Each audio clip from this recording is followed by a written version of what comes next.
नमस्कार विद्यार्थी मित्रांनो, कसे आहात सगळे? I hope everything is going well. आज आपण की प्राचीन आणि मध्ययुगीन भारताच्या इतिहासाचा की प्रिव्हियस इयर क्वेश्चन पेपरचा आढावा घेऊन UPSC आणि MPSC या दोन्ही घटकांचा की ते आपण MPSCला कसं लिंक करता येईल याचा आढावा घेणार आहोत.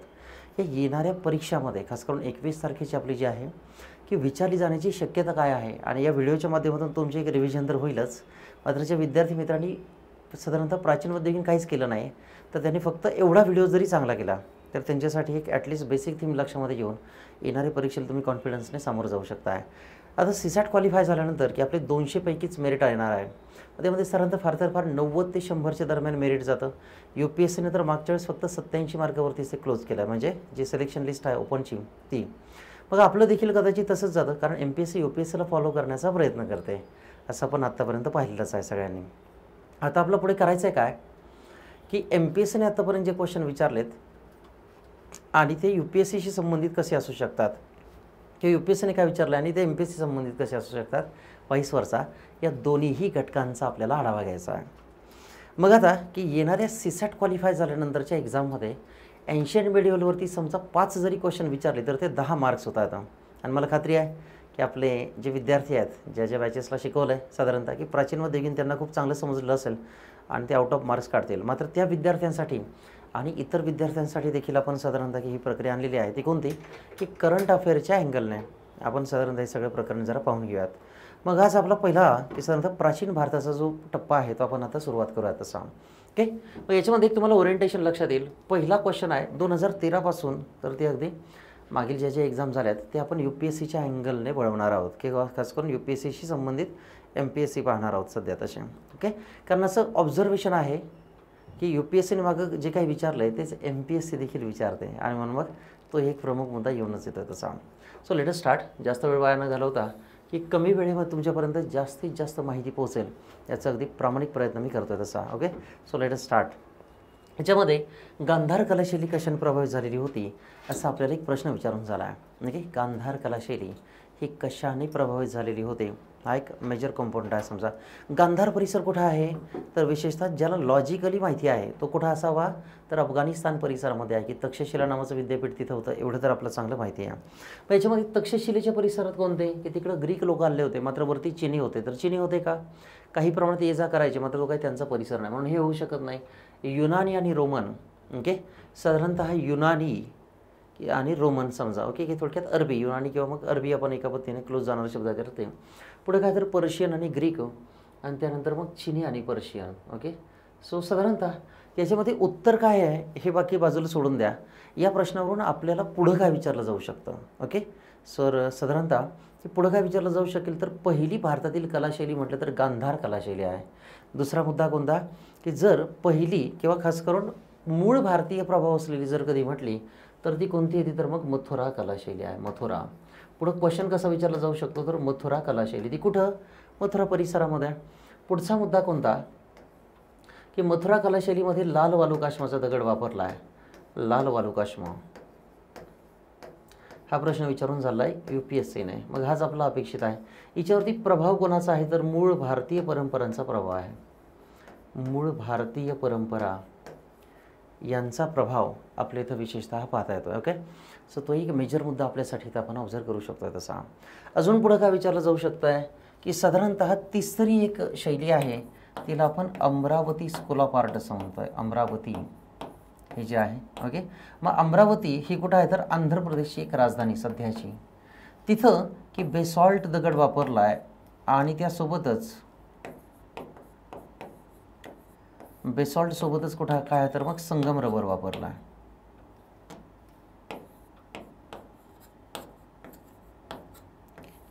सो ही प्रक्रिया आहे. मग आपलं क्वेश्चन कसं असू शकेल की आपलं गांधार कलाशैली विचारली कुठं आहे, भारताच्या वायव्य भागामध्ये आहे. मथुरा कलाशैली कुठं आहे, आपल्या दिल्ली परिसरामध्ये आहे. अमरावती कलाशैली कुठं आहे, आंध्र प्रदेशमध्ये आहे. ओके, मथुरा गांधार कलाशैली कशाने प्रभावित आहे की खास करून ग्रीको आणि इंडो ग्रीकांचा प्रभाव त्याच्यामध्ये आहे. की बुद्धाचं दाखवलं एकदम बॉडी बिल्टअप दाखवला आहे, पिळदार मिशा असला दाखवला आहे आणि तो ग्रीकांच्या अपोलो देवतेप्रमाणे दिसतोय. तसं की थोडक्यात त्याच्यावरती भारतीयपणा काही वाटतच नाही की बुद्ध भारतीय आहे असं वाटतच नाही आहे.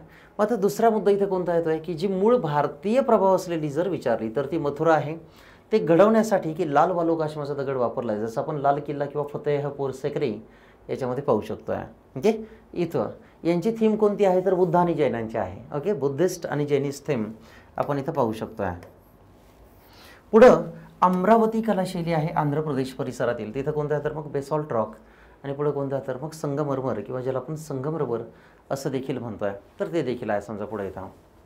ओके, सो साधारणतः या क्वेश्चनवरून UPSCने जेवढे क्वेश्चन विचारले ते आपण या माध्यमातून कव्हर केलेले आहेत तशा. ओके, आता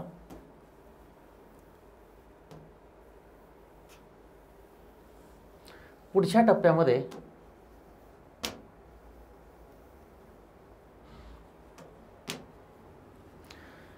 की विशेषतः दुसरा प्रश्न आहे तो आपल्यासाठी कोणता तर गांधार कलाशैलीनंतर नद्या आणि त्यांची वेगवेगळी वैदिक नावं आहेत यांच्या जोड्या जुळवा, असं एका पद्धतीने आपल्याला क्वेश्चन विचारला तसा. ओके, की वेगळ्या नद्या, मग सरस्वती म्हणजे सरस्वती, परुष्णी म्हणजे रावी. ओके, मग हे आपल्या सगळ्या माहितीच आहेत समजा.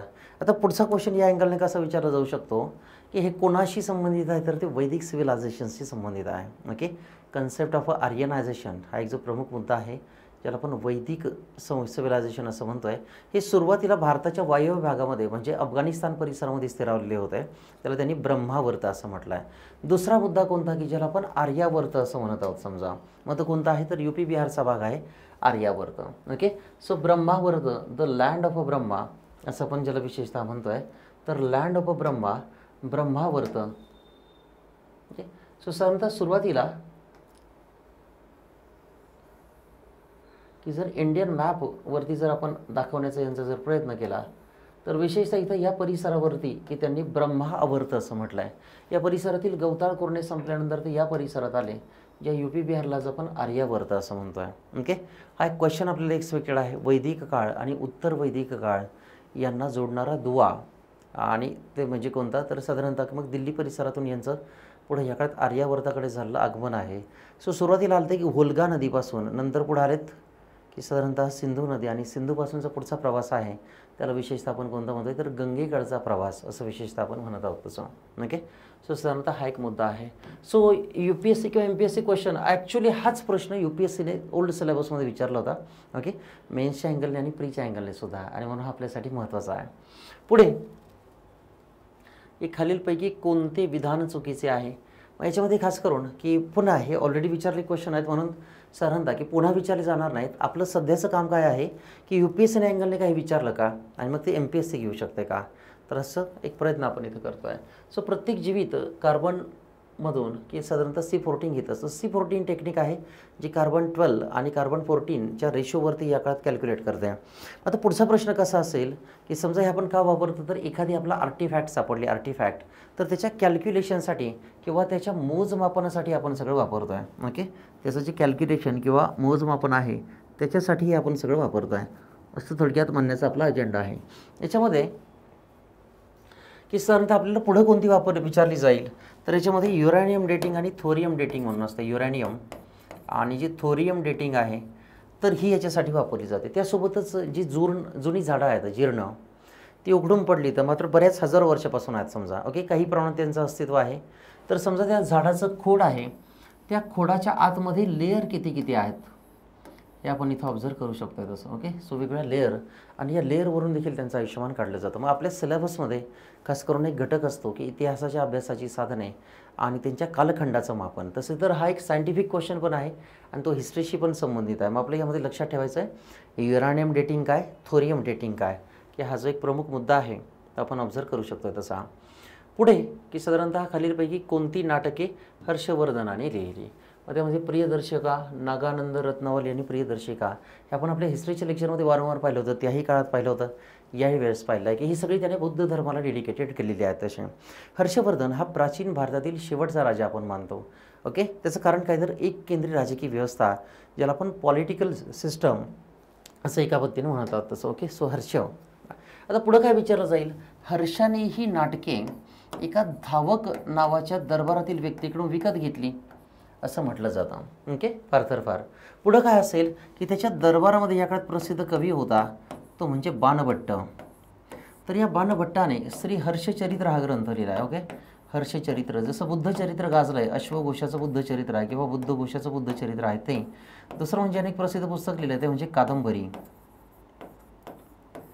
तर कादंबरी ही मग त्यामध्ये की साधारणतः जी नर्तकी आहे, की साधारणतः जी नर्तकी आहे ती नर्तकी म्हणजे नर्तकी म्हणण्याऐवजी जी actress in a leading role आहे यामधली, तर ती कोण आहे तर कादंबरी. मग पुढं हे पुस्तक थोडं मोठं होतं आकाराने, ते इतकं गाजलं की भारतामध्ये जेवढे काही ग्रंथ लिहिले गेले मोठे त्यांना कादंबरी असंच म्हटलं गेलं आहे. मग या 2 ग्रंथांमध्ये की तो घटीयंत्र नावाचं एक इन्स्ट्रुमेंट नोंदवतो आहे. घटीयंत्र हे एक्झॅक्टली काय असावं हे आपल्याला माहिती नाही. पुढं पर्शियन व्हिल किंवा मग अर्घट्ट नोंदवतो. ओके, किंवा ज्याला आपण पर्शियन व्हिल किंवा ज्याला आपण रहाट असं म्हणतो आहे तेही नोंदवतं समजा. तर ही देखील प्रक्रिया आहे तशी. ओके, सो अशा पद्धतीने मग दरबारामध्ये होता बाणभट्ट. या बाणभट्टाकडे या काळात वेगळी खाती देण्यात आली होती की तो महादंडनायक पण होता, सरसेनापती देखील होता, त्या म्हणजे थोडक्यात चीफ जस्टिस ऑफ इंडिया किंवा एक त्या काळातील समजा. ओके, सो साधारणतः त्या काळातील हर्षाचा तो चीफ जस्टिस आहे, त्यासोबतच तो चीफ कमांडर इन चीफ पण आहे तसा. ओके, सरसेनापती पण आहे, तो एका प्रांताचा प्रमुख देखील आहे, मात्र तो फेकाफेकी करतो आहे असं आपण साधारणतः म्हणू शकतो आहे. एकाच व्यक्तीकडे एवढी 3 प्रमुख पदं असू शकत नाहीत किंवा तो तेवढा कारभार पाहू शकत नाही तसा. या हर्षवर्धनाचा आणि बाणभट्टाचा झाला वाद आहे तो कशावरून तर डिव्हाइन किंगशिप थेरी. हर्षाने स्वतःला देवाचा वारस आहे किंवा तोच देव आहे असं घोषित केलं आहे. कभी कभी असं लगता है की आपण खुदीच भगवान आहे असं हर्षाने सांगितलं आहे. तर बाणभट्टाने विरोध केला. तर को बचपन से देखा म्हणे, जुट्टा मत बोल, की साधारणतः तू काय कर तर नॉर्मलच राहा म्हणे. आणि म्हणून यावरून दोघांमध्ये वाद झाला आणि त्यातून बाणेदारपणे बाणभट्टाने दरबारातून या काळात बाहेर पडला तो तसा. ओके, मग ही प्रक्रिया आहे. या हर्षाच्या काळात की साधारणतः महामोक्ष परिषद भरत असे. दर 5 वर्षांनी तो भरवे. त्याने शपथ घेतली होती मग तो सगळी संपत्ती दान करे. आणि याच्या काळात प्राचीन भारतातील एक शेवटचा आणि पहिला प्रयत्न झाला आहे. तो कोणता तर त्याने धर्मसंसद भरवली आहे की त्याचा जवळचा एक चायनीज फ्रेंड आला होता हाँगकाँग नूडल शेजवान राईस घेऊन त्यासाठी. तर कोणता तर साधारणतः की प्रिन्स ऑफ ट्रॅव्हलर्स हुआत्सांग किंवा ज्याला आपण युआन शॉंग असं म्हणतो आहे, हुआत्सांग और युआन शॉंग हा जो आहे की विशेषतः तर याच्या प्रभावाखाली येऊन त्याने धर्मसंसद भरवलेली आहे. ओके, धर्मसंसद.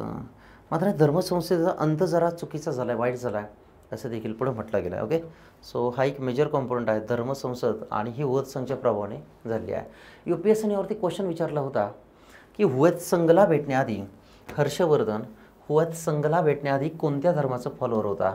मग सुरुवातीला तो ठाणेश्वर या परिसरामध्ये शंकराची पूजा करत असे, शैव.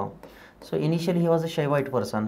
नंतर बहिणीच्या प्रभावाखाली येऊन तो हिनयान झाला आहे, बुद्धांमधील एक संप्रदाय.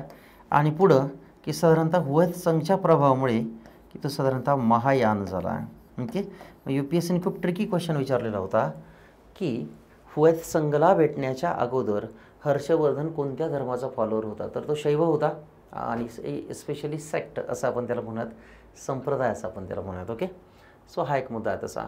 पुढचा क्वेश्चन आहे अजातशत्रूबद्दल की कोणती विधाने ही साधारणतः बरोबर आहेत.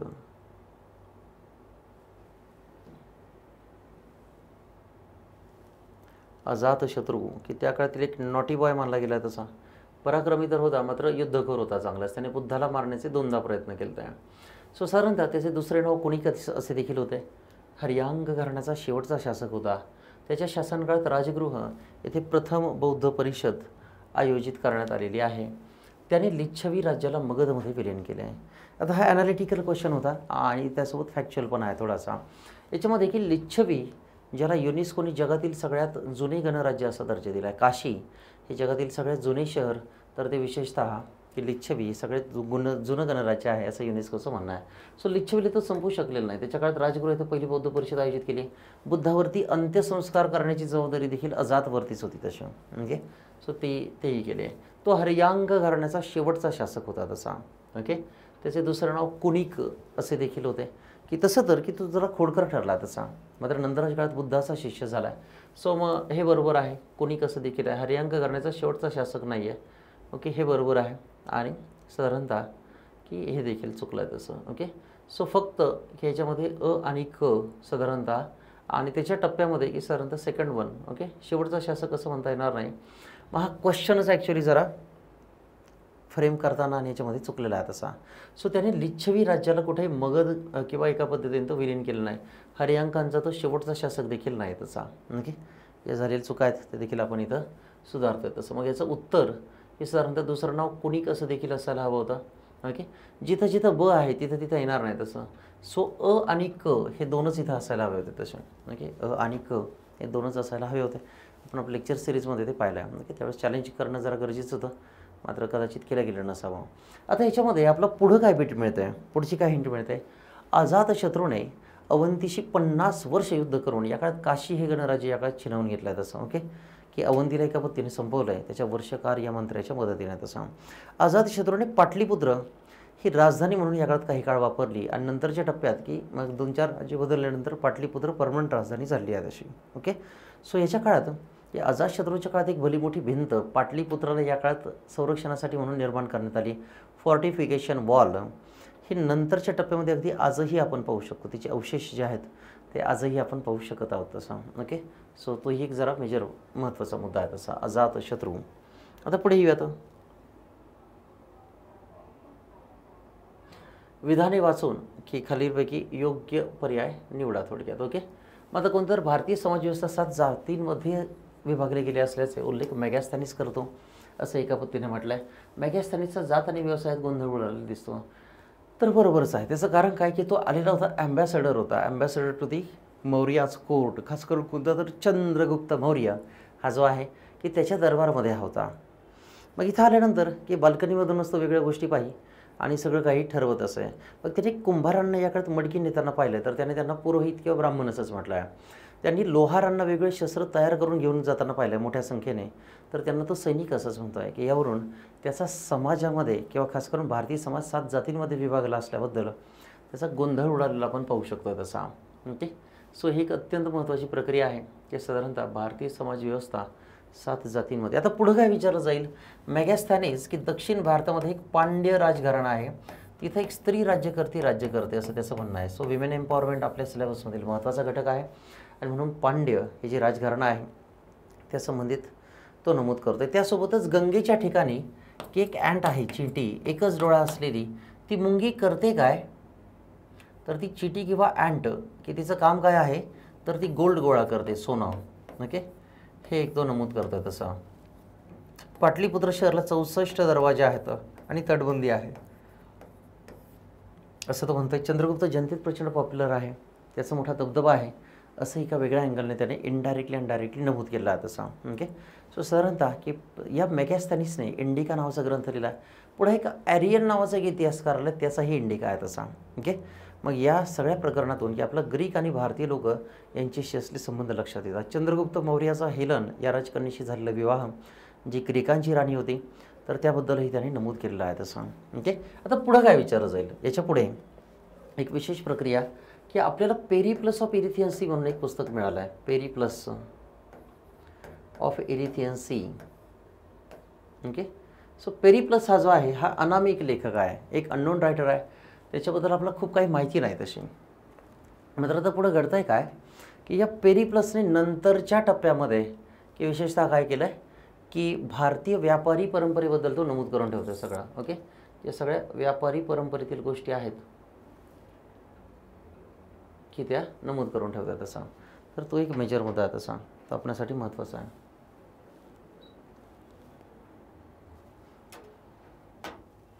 अजून एक पुढचा मुद्दा तो विशेषतः कोणता तर प्लिनीने या काळात म्हणजे नंतरच्या टप्प्यात नॅचरल हिस्टॉरिका लिहिला आहे. सो नॅचरल हिस्टॉरिकामध्ये प्लिनी काय मांडतो आहे की भारतीय परंपरेने आमचं शोषण केलं आहे, तिथं तो स्वदेशी चळवळ निर्माण करण्याचा प्रयत्न करतो आणि केली देखील आहे. की भारतातील काळी मिरी आणि लोखंड याच्यावरती प्लिनीचा नॅचरल हिस्टॉरिकामध्ये की साधारणतः मग जरा नाराजी व्यक्त केल्याची आपण पाहतोय की नंतरच्या टप्प्यामध्ये त्याच्यावरती बंदी आणली असं वेगळ्या इतिहास तज्ञांचं मत देखील आहे तसं. ओके, सो तो एक मेजर कंपाऊंड आपल्या सिलेबसमधील आहे तसं. सो पेरिप्लस ऑफ एरिथियन्सी त्यासोबतच मॅगॅस्थॅनिस इंडिका, मॅग्निफेरा इंडिका असंही आपण म्हणतो आहे आणि प्लिनीचा नॅचरल हिस्टॉरिका यामधून तत्कालीन काळात चालू असलेल्या व्यापाराची माहिती कळते आहे.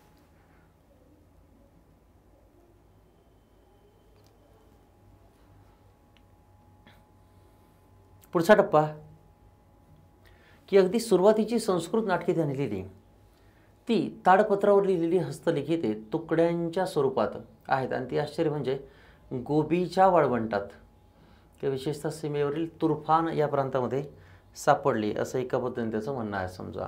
ओके, मग हे काय आहे की साधारणतः ही अगदी सुरुवातीची संस्कृत नाटके, ॲक्च्युली हा क्वेश्चन चुकवण्यात आलेला आहे किंवा जो फ्रेम करणार तो जरा कन्फ्यूज दिसतो समजा. कारण इथं की सुरुवातीची संस्कृत नाटकं जर कधी म्हटली तर याचं उत्तर अश्वघोष असायला हवं. आणि ती ताडपत्रावरती लिहिली हस्तलिखित तुकड्यांच्या स्वरूपात सापडली आणि ती म्हणजे गोबीच्या वाळवंटाच्या सीमेच्या तुर्फान या परिसरात सापडली आहे तशी. ओके, की तुर्फान हा जो परिसर आहे ती तिथं सापडलेली आपण पाहू शकतो तशी. ओके, आणि म्हणून हा एक प्रमुख मुद्दा आहे तसा. ओके, आता इथं पुढचा कॉम्पोनंट कोणता येतो आहे,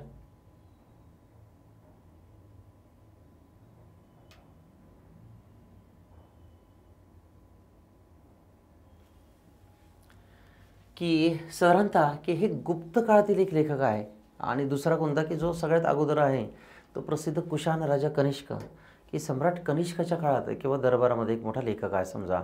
मग हे दोनही मुद्दे इथं रिफ्लेक्ट होत आहे. सो क्वेश्चन चुकीच्या अँगलने फ्रेम झाला आहे. जर अगदी सुरुवातीची नाटके जर कधी म्हटलं तर एक प्रसिद्ध लेखक आहे तो म्हणजे अश्वघोष. तर या अश्वघोषाचं भारतातील संस्कृतमधील पहिलं नाटक आहे ते कोणतं तर सारीपुत्त प्रकरण. सारीपुत्त प्रकरण हे जे नाटक आहे ते. पुढं आहे सौंदरानंद आणि पुढं आहे वज्रसूची.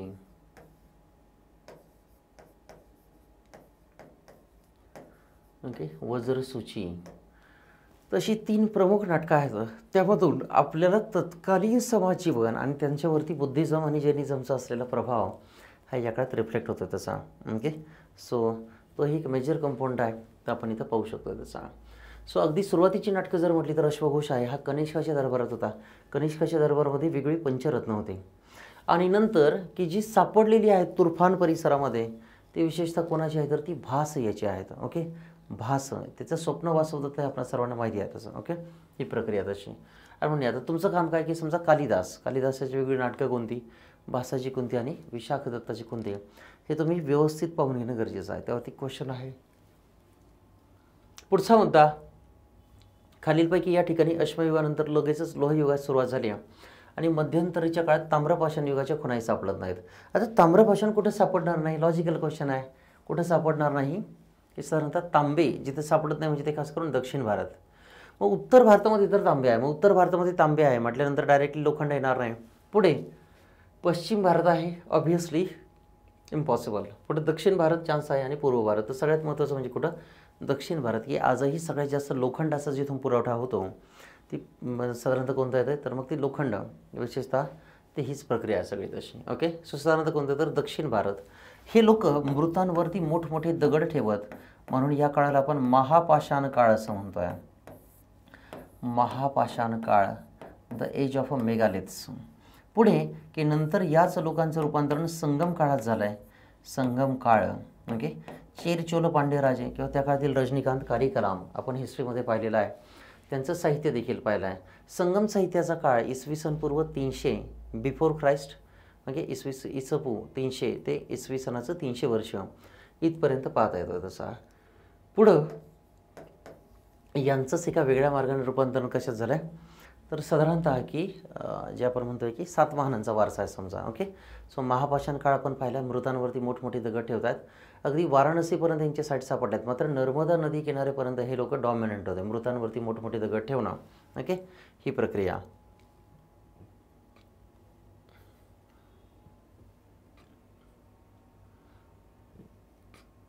पुढचा आहे, खालील विधाने वाचून योग्य पर्याय निवडा.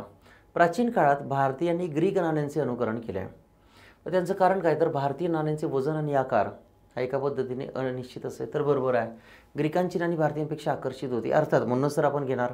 पुढं काय, ग्रीकांची नाणी निश्चित वजनाची होती. जसं आजचं 5 रुपयांचं कॉईन असतं स्टँडर्डाइज फॉर्मॅट, की ते हातात घेतलं की चेक करत बसावं लागत नाही, खरोखर 5 रुपयाचं आहे वगैरे वगैरे. ओके, सो ही प्रक्रिया.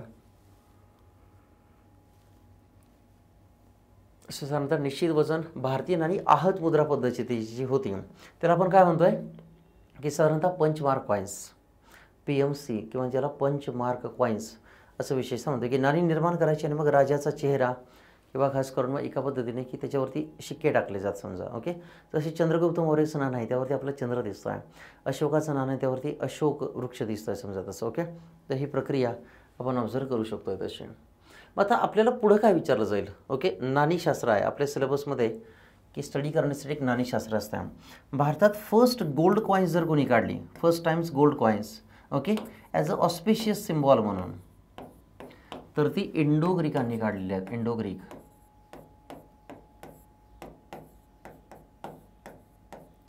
पुढचा मुद्दा दुसरा तो म्हणजे कोणता, की जर करन्सी म्हणजे चलन म्हणून जर कोणी सोन्याची नाणी वापरली फर्स्ट टाइम, तर ते कोण आहे तर प्रसिद्ध कुशाण राजा कनिष्क याच्या काळात ती निर्माण झाली. तर ओके, सो इंडो ग्रीकांनी खास करून दत्त मित्रियस, मेनॅन्डर, मिलिंद पन्नो जे आपण पाहतोय त्या लोकांनी जी नाणी निर्माण केली ती नाणी कशी आहेत मग, की फक्त शुभचिन्हाची आहेत, गळ्यामध्ये जस्ट लाईक पेंडंट वगैरे घालणं. पुढचा मुद्दा कोणता येतो आहे की साधारणतः की या प्रक्रियेमध्ये करन्सी म्हणून जर वापरली तर टाटांचा ब्रँडच आहे त्याच्या नावावरून, आणि तो कोणता येतो आहे की विशेषतः तनिष्क हा ब्रँड आलेला आहे. तसा तनिष्क हा जो ब्रँड आलेला आहे तो आपण ऑब्झर्व करू शकतो तसा.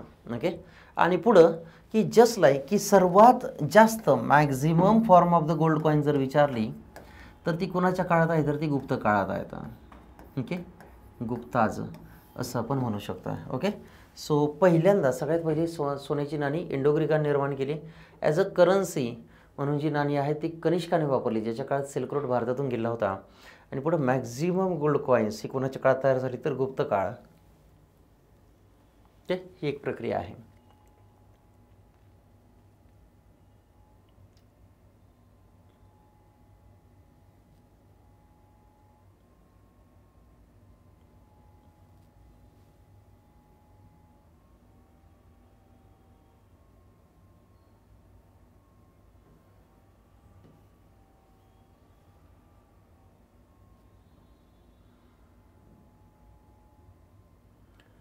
पुढे साधारणतः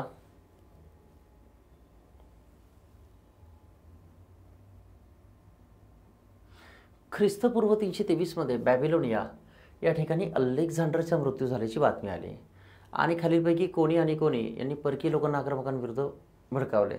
तर हा सोप्यात सोपा क्वेश्चन आहे असं आपण म्हणू शकतो. ओके, सो साधारणतः सगळ्यात सोप्यात सोपा जर आपण म्हटलं तर हाच असू शकतो. याच्या पलीकडे दुसरा कोणता नाही. कोणता तर चंद्रगुप्त मौर्य आणि चाणक्य, की या काळात धनानंद नावाचे एका जुलमी शासकाचं राज्य होतं असं तत्कालीन लेखक नोंदवता येतं. नक्की, सो चंद्रगुप्त मौर्य आणि चाणक्य की यांच्या संबंधित आपल्याला माहिती विचारली जाण्याची, म्हणजे आता पूर्वी तर विचारून झालीच आहे, नाही असं नाही. ओके, सो ही प्रक्रिया तशी चंद्रगुप्त आणि चाणक्य. आता पुढं कसा विचार करायचा आपला तो पाहूयात.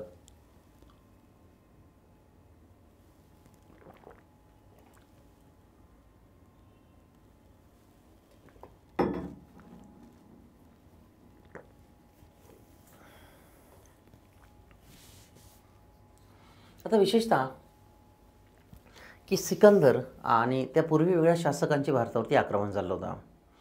या वेगळ्या लोकांकडून की सगळं मौर्यांचं सगळं जे प्रशासन आहे ते अलेक्झांडरच्या प्रशासनावरती डिपेंड होतं, आणि आज भारत सरकारचं जे ॲडमिनिस्ट्रेशन आहे ते सगळं आपल्यावरती डिपेंड, म्हणजे साधारणतः आजचं जे आहे ते मौर्यांवरती डिपेंड आहे, की थोडक्यात ग्रीकांचा वारसा आहे. या ग्रीकांच्या आक्रमणाच्या अगोदर इसवी सन पूर्व 6वे शतक की बुद्धाच्या काळात पर्शियन किंवा इराणी लोकांचं आक्रमण झालं होतं. ओके, पर्शियन किंवा इराणी लोकांचं आक्रमण झालं होतं, ज्याला आपण अखेमेड साम्राज्य असं म्हटलं आहे. अखेमेड. मग सायरसचा नातू दारियस याने यावरती केलेला भारतावरचा अटॅक आहे समजा, अखेमेडियन एम्पायर. ओके, अखेमेड या काळात निर्माण झाली ब्लँकेट इंडस्ट्री. इराणी लोकांनंतर पुढे कोणाचं तर अलेक्झांडर दी ग्रेट याचं आक्रमण झालं. हा आक्रमकांचा क्रम विचारला जाण्याची शक्यता आहे, कारण त्यांनी भारतामध्ये वेगळ्या एका पद्धतीने आपल्याला देणग्या दिल्या. तर पुढं कोण आलं तर इंडो ग्रीक आले. तर इंडो ग्रीकांनंतर मग पुढं आले तर शक छत्रपती रुद्रदामन आपण पाहिला. शकांनंतर पुढं कोण आलं तर मग कुशाण. ओके, आणि नंतर शेवटच्या टप्प्यात होऊन आले. तर आपला असा क्वेश्चन विचारला जाऊ शकतो, UPSCने असा क्वेश्चन विचारलेला आहे कोणता, की खालीलपैकी की साधारणतः जो वेगवेगळ्या अटॅकर्सचा येण्याचा क्रम आहे हे भारतामध्ये आले आणि पुढं भारतीय झाले. तसं ओके, भारतामध्ये आले आणि पुढं भारतीय झालेले आहेत तसे. ओके, सो तो हे एक यांचा डिफरन्स आहे तसा. आता पुढे येऊयात. सो इराणी किंवा अखेमेडियन साम्राज्याचा अटॅक, पुढं ग्रीकांचा अटॅक, पुढं इंडो ग्रीकांचा अटॅक, नंतरच्या टप्प्यामध्ये शक, कुशाण आणि हुन ही जी प्रक्रिया आहे ती प्रक्रिया आपण ऑब्झर्व करू शकतो तशी.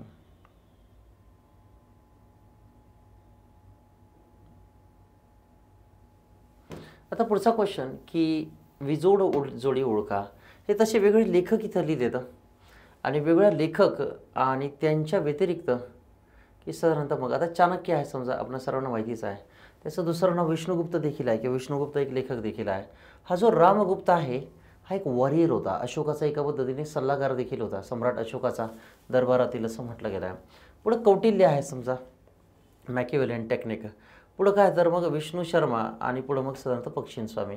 आता क्वेश्चन कोणत्या अँगलने फ्रेम केला आहे याचे वेगळे अंदाज जर का दिलावले तर एका बाजूला एक लेखक आणि बिगर लेखक किंवा योद्धे समजा असंही म्हटलं जाऊ शकतं, किंवा हे चाणक्याचीच वेगळी नावं आहेत की काय याच्याबद्दल आहे, मात्र त्याबद्दल जरा क्लॅरिटी नाही आहे.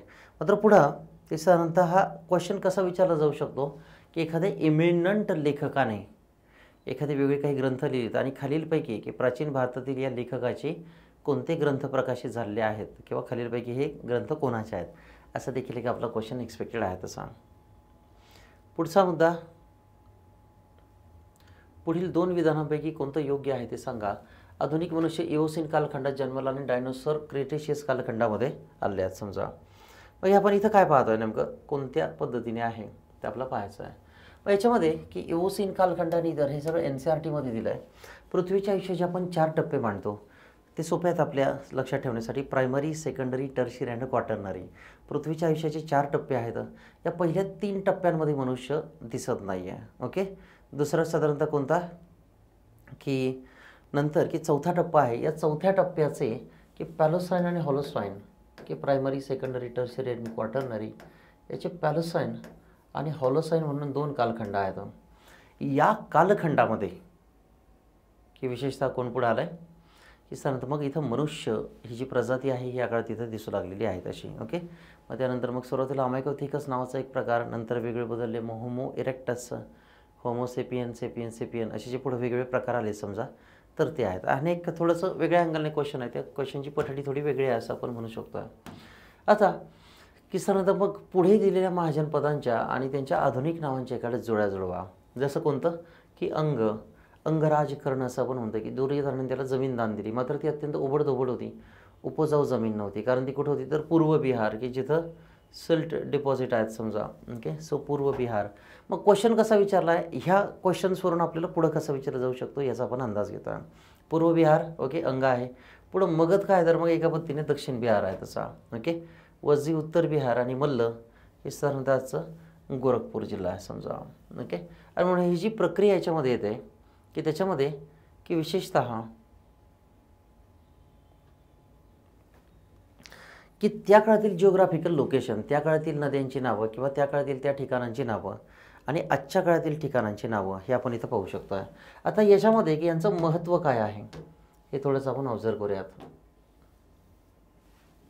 साधारणतः यांचं महत्त्व काय आहे. सो इथं वज्जी जे आहे की हा एक वेगवेगळ्या 7 ते 8 गणसंघांचा एक मोठा समूह होता. तसं वर्धमान महावीरांचा ज्ञातृक गणराज्य जन्म झाला होता ते वज्जींच्या अंतर्गत. तसं मगधचं तर सांगण्याची काही गरज नाही, की आपल्या सर्वांना ते माहितीच आहे. पुढं अंग आहे की थोडीशी पडीक जमीन होती आणि नंतर ती दुर्योधनाला गिफ्ट केली अशी कल्पनेतील कथा आहे. पुढे की मल्ल गणराज्यामध्ये की मल्लांची राजधानी या काळात होती, त्याच्यामध्ये बुद्धाचा आणि वर्धमानाचा मृत्यू झाला आहे. मल्लांच्या 2 राजधान्या होत्या. व साधारणतः 2 राजधानी कोणत्या की साधारणतः विशेषतः मल्लांची राजधानी कुशीनगर या ठिकाणी बुद्धाचा मृत्यू झाला आहे आणि साधारणतः मल्लांची दुसरी राजधानी पावा किंवा पावापोई त्यामध्ये कोणाचा मृत्यू झाला आहे तर मग वर्धमान महावीरांचा मृत्यू झाला आहे असं आपण म्हणत आहोत तसं. ओके. सो हे आहे. पुढं सिंधू संस्कृतीचे शोधकर्ते आणि त्यांनी शोधलेल्या नगरांचा की त्यावरती आपला क्वेश्चन विचारून झालेला आहे तसा. ओके.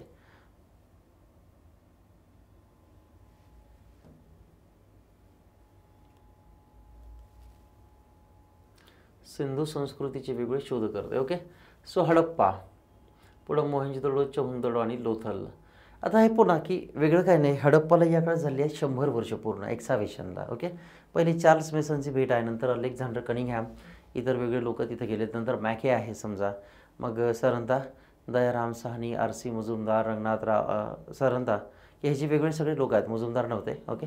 सो सरंदा की रंगनाथराव लोथल हे जे परिसर आहे समजा, तर या परिसरामध्ये सगळ्या घटना घडल्यात सरंदा. आणि म्हणून मग इथं गोपाळ मुजुमदार आहेत, not R C. But Gopal Majumdar. आता यांच्यावरती क्वेश्चन विचारला जाणार नाही. मात्र क्वेश्चन कसा विचारला जाईल की या शहरांची प्रमुख वेगवेगळी काही वैशिष्ट्ये किंवा खास करून मग आजच्या काळात नवीन तिथं काही एक्झिबिशन सापडलेलं आहे का. तर मोहिंजोदडो त्या काळात सगळ्यात मोठं होतं. नंतरच्या टप्प्यामध्ये आपण असं काय म्हणतोय की जसं अजून उत्खनन चालू आहे, तर राखीगडी सगळ्यात म्हणजे भारतातील सगळ्यात मोठं शहर राखीगडी सापडलेलं आहे. राखीगडी. ओके. एक्झिबिशन झाली 100 वर्ष. लोथल या ठिकाणी आपलं काय सापडलं तर कृत्रिम बंदर सापडला आहे, डॉकयार्ड.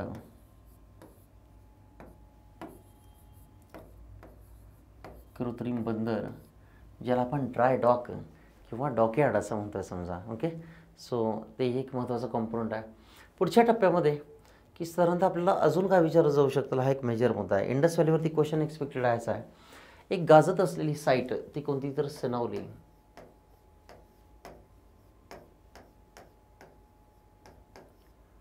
गाजत असलेली साईट ती म्हणजे कोणती आहे की सिनौली. ही साधारणतः की आपल्या दिल्ली. ओके. दिल्लीच्या वरती UP आहे समजा, म्हणजे बाजूला UP आहे, तिथं बागपत नावाचा जिल्हा आहे. या बागपत जिल्ह्यामध्ये की तिथं हॉर्स आणि चॅरियट्स किंवा एका पद्धतीने त्यांच्या प्रतिकृती पुरण्यात आल्यात की वेगवेगळे जे लढवाई योद्धे होते त्यांच्या हातामध्ये अँटिना स्वॉर्ड्स आहेत हातभर आकाराच्या, आणि त्या अँटिना स्वॉर्ड्सच्या एका त्याच्यासोबतच त्या पुरण्यात आलेल्या आहेत असं आपलं इथं ऑब्झर्वेशन पाहता येतं तसं. ओके. सो तो एक मेजर मुद्दा आहे, तो आपल्याला इथं विचारलं जाणं. सो कोणती तर सिनौली, SINULI सिनौली ही जी साईट आहे, मग ही दिल्लीपासून की साधारणतः वरती आहे, जास्त काही दूर नाही म्हणजे तशी की साधारणतः 100 किलोमीटरच्या आसपासच्या किंवा त्यापेक्षा थोडी जास्त जाईल समजा. ओके. मग इथं केलं आहे काय की वेगवेगळे जे योद्धे आहेत ते योद्धे या काळात पुरून टाकलेत रथांसह, आणि त्या हातामध्ये आपल्याला हत्यारे देखील सापडलीत. ही प्रथा कुठंच नव्हती आणि साधारणतः घडले इसवी पूर्व 2000 BCच्या दरम्यान, 2000 बिफोर ख्राइस्ट ही जी घटना घडलेली आहे, तर या काळात हे सगळं घडलेलं आहे तसं. ओके. 2000 BC हा एक जो प्रमुख मुद्दा आहे तो आपण ऑब्झर्व करू शकतो. सो उत्तर प्रदेश बागपत जिल्हा आणि त्यामध्ये सिनौली. सिंधू संस्कृतीच्या मुद्रांवरती हे साधारणतः गाय आणि सिंह, टायगर आहे, लायन नाही आहे. ओके. सो साधारणतः की सिंधू संस्कृतीच्या मुद्रांवरती गाय आणि सिंह हे दोन्हीही दाखवलेले नाहीत. हे एक थोडं एक्सेप्शन आहे. आता बैल आहे म्हटल्यानंतर काय असणारच, त्यात काही शंका नाही, मात्र थोडक्यात महत्त्व कमी असावं. आता टायगर आहे समजा, बट कोण नाही तर लायनचा ॲब्सेन्स आहे तसा, मग तोही मुद्दा आहे तसा.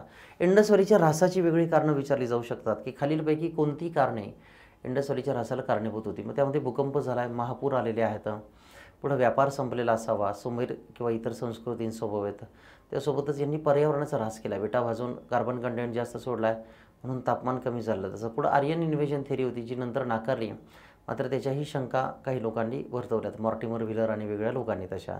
ओके. अजून मग साधारणतः फ्लडशेड झोन की त्यामध्ये त्यांनी रिव्हर बेसिनमध्ये ते प्रकरण केलं, म्हणजे एका पद्धतीने सगळ्या सिटीज तिथंच ठेवल्या त्यांनी असं आपण म्हणू शकतो. ओके. सो साधारणतः की हडप्पा एक महत्त्वाचा मुद्दा आहे की साधारणतः तो तुम्ही पाहून घेऊ शकता तसा. पुढचा क्वेश्चन की खालीलपैकी कोणता मृदू दगड सिंधू संस्कृतीतील मुद्रा बनवण्यासाठी वापरण्यात आला. सो हेमेटाईट, मॅग्नेटाईट, लिमोनडाईट आणि स्टिएटाईट. याच्यामध्ये हे सगळे खनिजाचे प्रकार आहेत. जर तुम्ही वाचलं असेल, आपला दगड विचारला आहे की जो खनिज नसेल आणि तो म्हणजे कोणता, तर मग स्टिएटाईट. सो इंडस व्हॅलीतील सगळ्या सिल्सिया स्टिएटाईटपासून बनवण्यात आल्या आहेत. तशात की स्टिएटाईट हा एक जो प्रकार आहे त्यापासून बनवण्यात आलेले आहेत तशा. पुढचा क्वेश्चन कसा असेल की अशोकाची शिलालेख. ओके. जे पिलर्स आहेत, पिलर एडिक्ट ऑफ अशोका, तर हे कशापासून बनवले तर वालुकाशमधून बनवले आहेत. हे just like POP, plaster of पॅरिससारखं मटेरियल असतं समजा, थोडंसं प्युअर्ट. ओके. सो अशोकाचे सगळे शिलालेख हे कशातून बनवलेत तर वालुकाश्ममधून बनवलेले आहेत तसे. ओके. सो महत्त्वाचा हा एक मुद्दा आहे की तो आपला या अँगलने विचारला जाऊ शकतो आहे.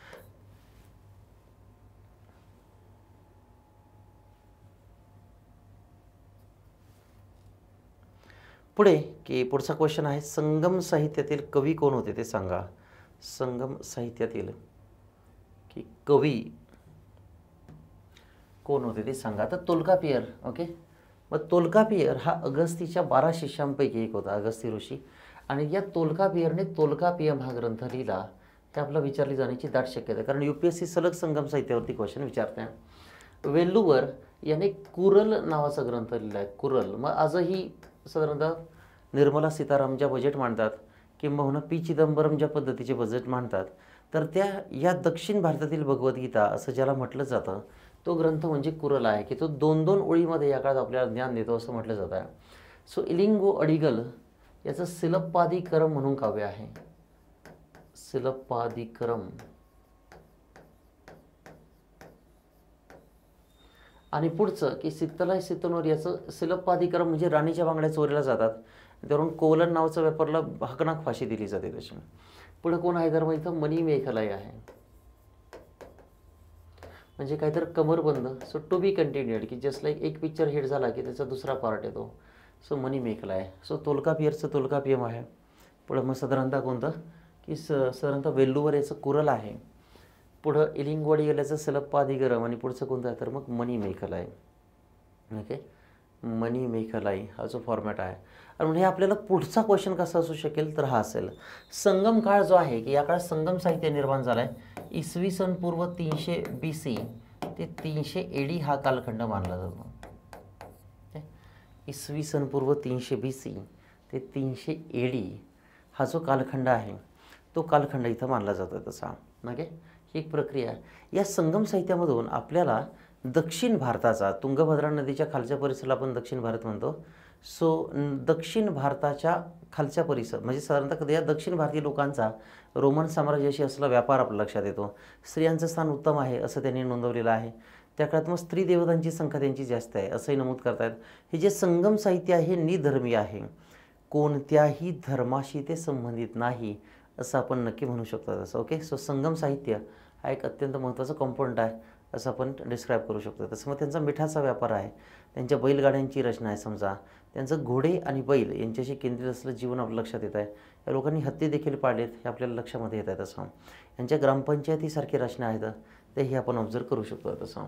ओके, सो साधारणतः की संगम साहित्य हे आपण ऑब्झर्व करू शकतो आहे. मग हा एक अत्यंत महत्त्वाचा मुद्दा आहे. मराठीवरती संगम साहित्याचा मोठा प्रभाव आहे. मराठीतील मग बहुतांश शब्द म्हणजे काही प्रमाणात जास्तीत जास्त शब्द हे संगम किंवा मूळ तमिळ लँग्वेजमधून आले आहेत, की भारतीय सरकारने, भारत सरकारने भारतातील पहिल्या क्लासिकल लँग्वेजचा दर्जा हा तमिळलाच दिलेला आहे तसा. ओके, आणि नंतर संस्कृतला दिला आहे.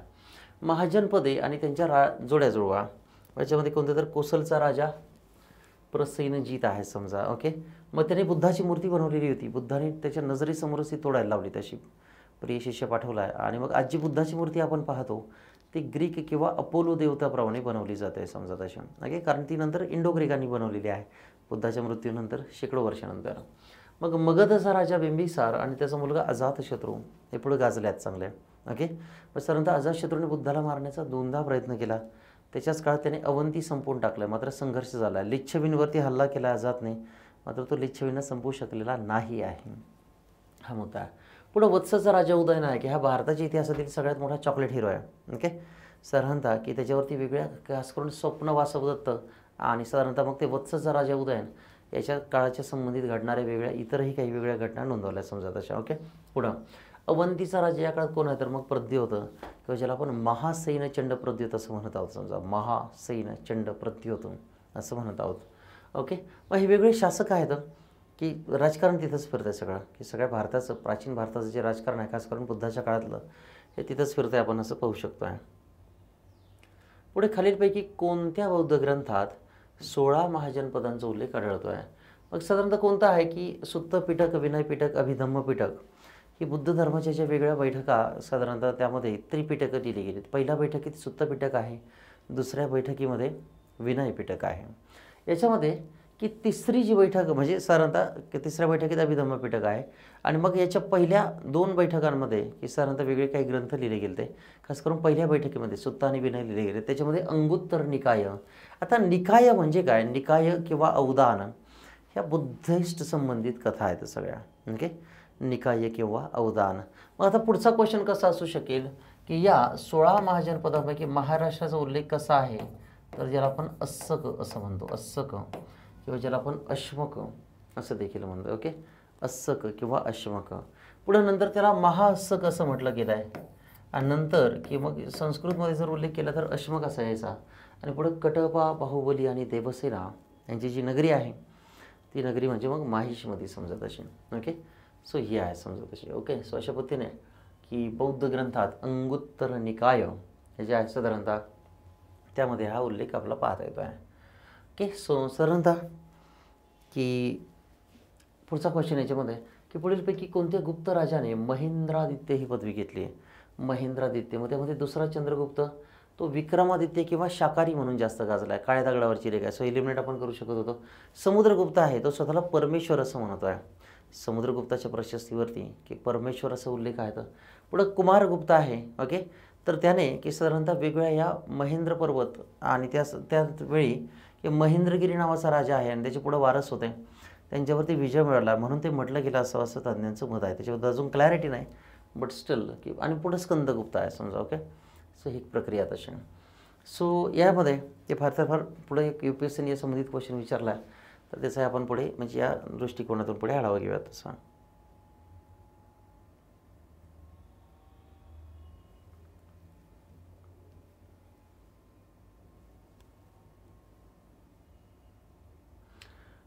मग साधारणतः की यामध्ये की कर गोळा करणारे अधिकारी, पुढे साधारणतः खास करून राज्याचा खाजगी कारभारी, पुरुष आणि स्त्रिया भाग घेत अशा पद्धतीचे कायदेमंडळ. आता याच्यामध्ये घडतं आहे काय की भागदूक जो आहे तो कर वसूल करणारा अधिकारी. ओके, पहिलं ॲज इट इज क्षत्तरी राजाचा खाजगी कारभारी की त्यावरून नावावरूनच लक्षामध्ये येतं तसं. पुढं विधाता की ज्यामध्ये पुरुष आणि स्त्रिया भाग घेत असत असं वैदिक काळातील कायदेमंडळ. ओके, मग हे घडतं आहे काय की यामध्ये त्यांचं लॉ अँड ऑर्डर आणि ॲडमिनिस्ट्रेशन हे एका पद्धतीने दाखवण्याचा त्यांनी प्रयत्न केला आहे तसा. आणि हा आपला अगदी 12वीच्या पुस्तकातून हा क्वेश्चन आणि साधारणतः हे सगळं क्वेश्चन त्यांनी फ्रेम केला आहे तसा.